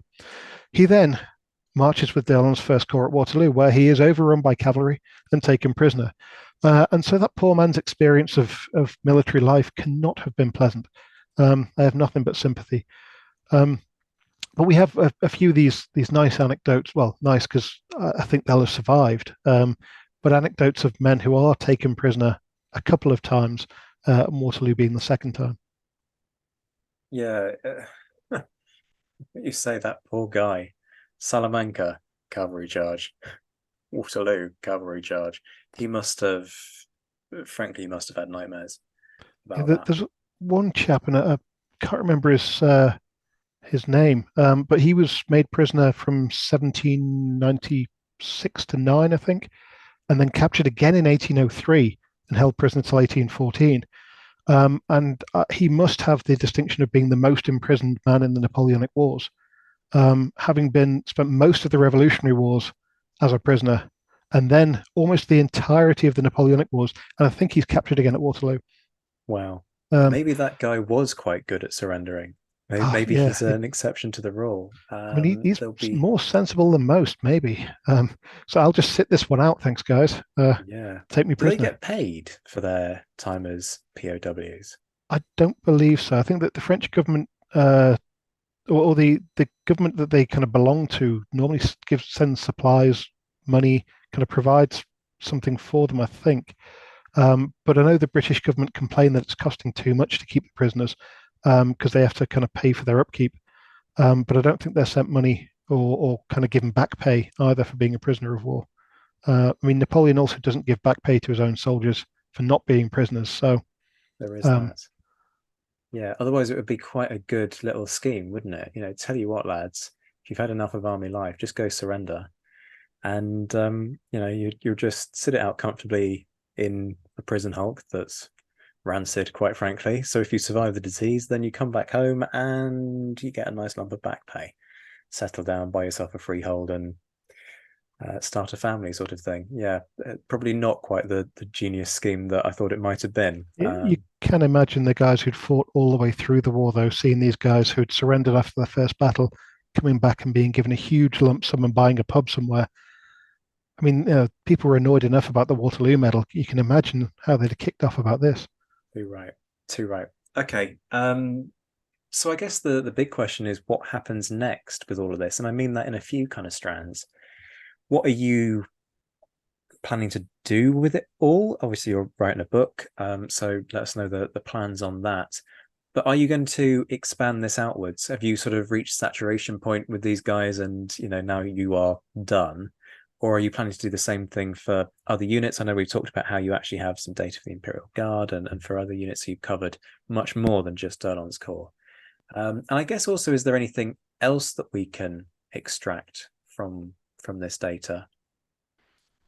Yeah, at the moment, I've got my next project is about conscription, so I'll be using the records a bit to look at conscription, when men join, what they do, etc. But I'd like to revisit these in a lot more depth, do some longitudinal studies of a regiment from 1803 to 1815, um, looking at changing patterns of recruitment, ages, professions, possibly longevity. Um, Looking at changes maybe in the average height of soldiers, does that change across the period? Um, Now, using these big data sets, we can get tens of thousands of bits of data from this. Um, I'd also like to look at things like promotion. Were men from certain departments promoted more? We know that literacy was important. We know that some departments had better literacy. So, were men from certain departments promoted more? Were they promoted faster? Is there a link between health and height and different departments there? So there's a huge amount of things to do with this data that has nothing to do with the actual fighting that I'd like to play with. Um, Finding a bit of time to do it and maybe finding something um, more sophisticated than my brute force approach of just using Excel spreadsheets and then uh, using the calculate function. Um, but I think there's a huge amount of social history basically we can get out of this as well. Looking at professions, comparing men's professions to army careers. Uh, is there any kind of pattern there, not just in one or two examples, but across thousands of examples that we have? All of this, I think, can give us some quite exciting data. So if anyone else fancies doing any of these projects, feel free because there's a huge amount of data out there, and it would be really interesting to get answers to some of these questions. Well, for a long time, we've been calling for a French equivalent of Ed Koss's book, All for the King's Shilling. And it sounds like from what you've got there that actually we've got the bulk of the data to make that fly. So I don't know if you fancy going and doing that project, just kind of putting a book title in front of you and saying, there you go do that. Not like you haven't got enough to be doing. But equally, if there is an ambitious master's student out there who's listening to this thinking, yeah, I could potentially do that for a doctorate, well, now you know who to talk to. Yeah, Um, all for Napoleon's Frank. There you go. Got you there the you go. title.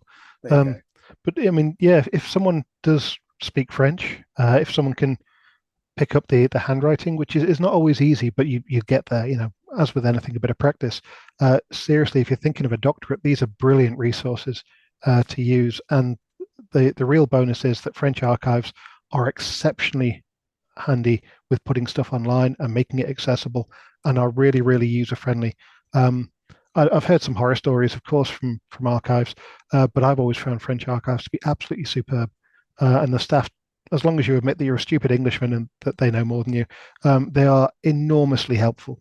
Um, so I would encourage anyone who's got an interest in this really to have a look at these registers, because they are truly superb as a resource. One final one from me. It's an incredible, and I mean that very honestly and genuinely, an incredible resource that you've put together here. Obviously, like with me and my court martial stuff, you're going to want to hold on to it for a bit until you're done with it.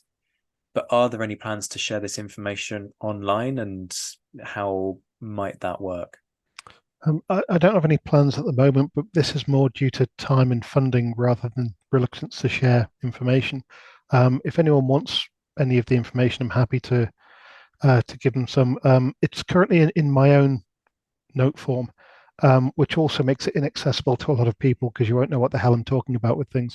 Um, but if I could get funding for it, or the time to put it in an order, I'd put it online. But I'd also say that a lot of the stuff is online already in its rawest form.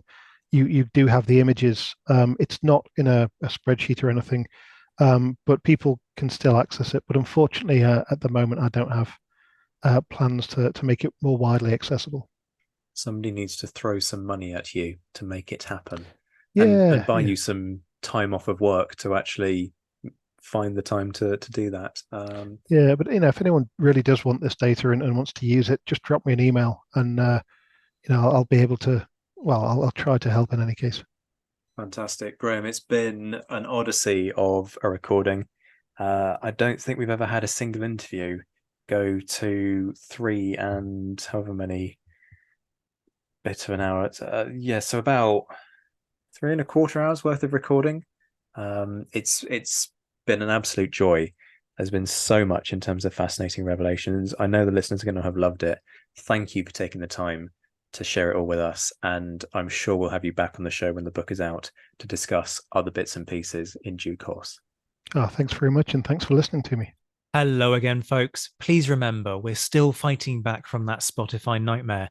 So please do two really simple and quick things to help us rise from the ashes. First, whack that subscribe button, especially if you're listening to this on Spotify, because you're likely to have been disconnected. But whatever platform you listen to your podcasts on, please just do it anyway to make sure you can stay connected to us. Second, like and leave a comment. It helps bump us up the algorithm to reconnect with our lost audience. If you're a fan of the show, you can leave a 5-star review. Go on, you know you want to. And did you know that you can now join a mailing list to get regular updates on all the news about newly released episodes, meetups for patrons, new lines of merch that have dropped, and all the hot gossip about what's coming soon? Because let's be honest, this show is all about the hot gossip. To sign up, go to www.thenapoleonicwars.net. Much love to all my Patreon supporters who are enjoying a rejuvenated and revitalized offering of perks on Patreon. Head to patreon.com/the Napoleonic Wars pod to find out how you can join a buzzing community of like-minded Napoleonic nerds who are enjoying things like courses, socials, a book club, green room access to recordings, early releases, exclusive episodes, and much more. Shout outs to our patrons who, at the time of recording this in mid-August 2024, are in the mentioned and dispatches tier: Rob Griffith, Brendan Teeling, Beatrice DeGraff, Lynn Dawson, Jamie Kingston, Lucy Tatner, Jim Deary, Josh Keeney, Colin Fieldhouse, Stephen Colson, Jim Getz, Stephen Gillen, Hugh Brennan, Alistair Campbell-Grieve, Andy Meakin, Mark Anscombe, Rob Coughlin, Bruins Girl, Noah Fink, Mark Trowbridge, Mars Reedy, Nick Overland, Graham Goodwin, Chris Pramas, Anthony Gumbau, Anonymous American, Martin Pisani, James Fluick, Natasha Hobday, Rod Schrager, Chris Kimball, Gary Dennis, David Graylick, Ted Andrews, Richard Anderson, Arthur Forgy, Sam Moore, Wyatt Pollock, Carol Dixon Smith, Roland Shark, Giovanni, Jean-Baptiste Merlon, and Darla Vincent. And the Admirals, John Haynes, Ryan Diamond, JC Kaiser, Bob Burnham, Mike Guest, Liam Telfer, Todd and Laird Campbell, Rachel Stark, Mark Duckers, David Maxwell, David Priest, Graeme Callister, Sean Sullivan, Stephen Ashworth, Dan Hazelwood, Kate Walcombe, Clemens Beman, Charles McKay, Reto the Sci-Fi Fan, Tim Day, Mark Chestnut, Jason Morn, and the enigmatically named Zed. And I promise that's not just me boosting the numbers. We'll be back very soon, but until then, this has been the Napoleonic Wars Pod. On behalf of myself, Liam, Luke, and Josh, take care of yourselves, folks. Stay well. And as always, thank you for listening.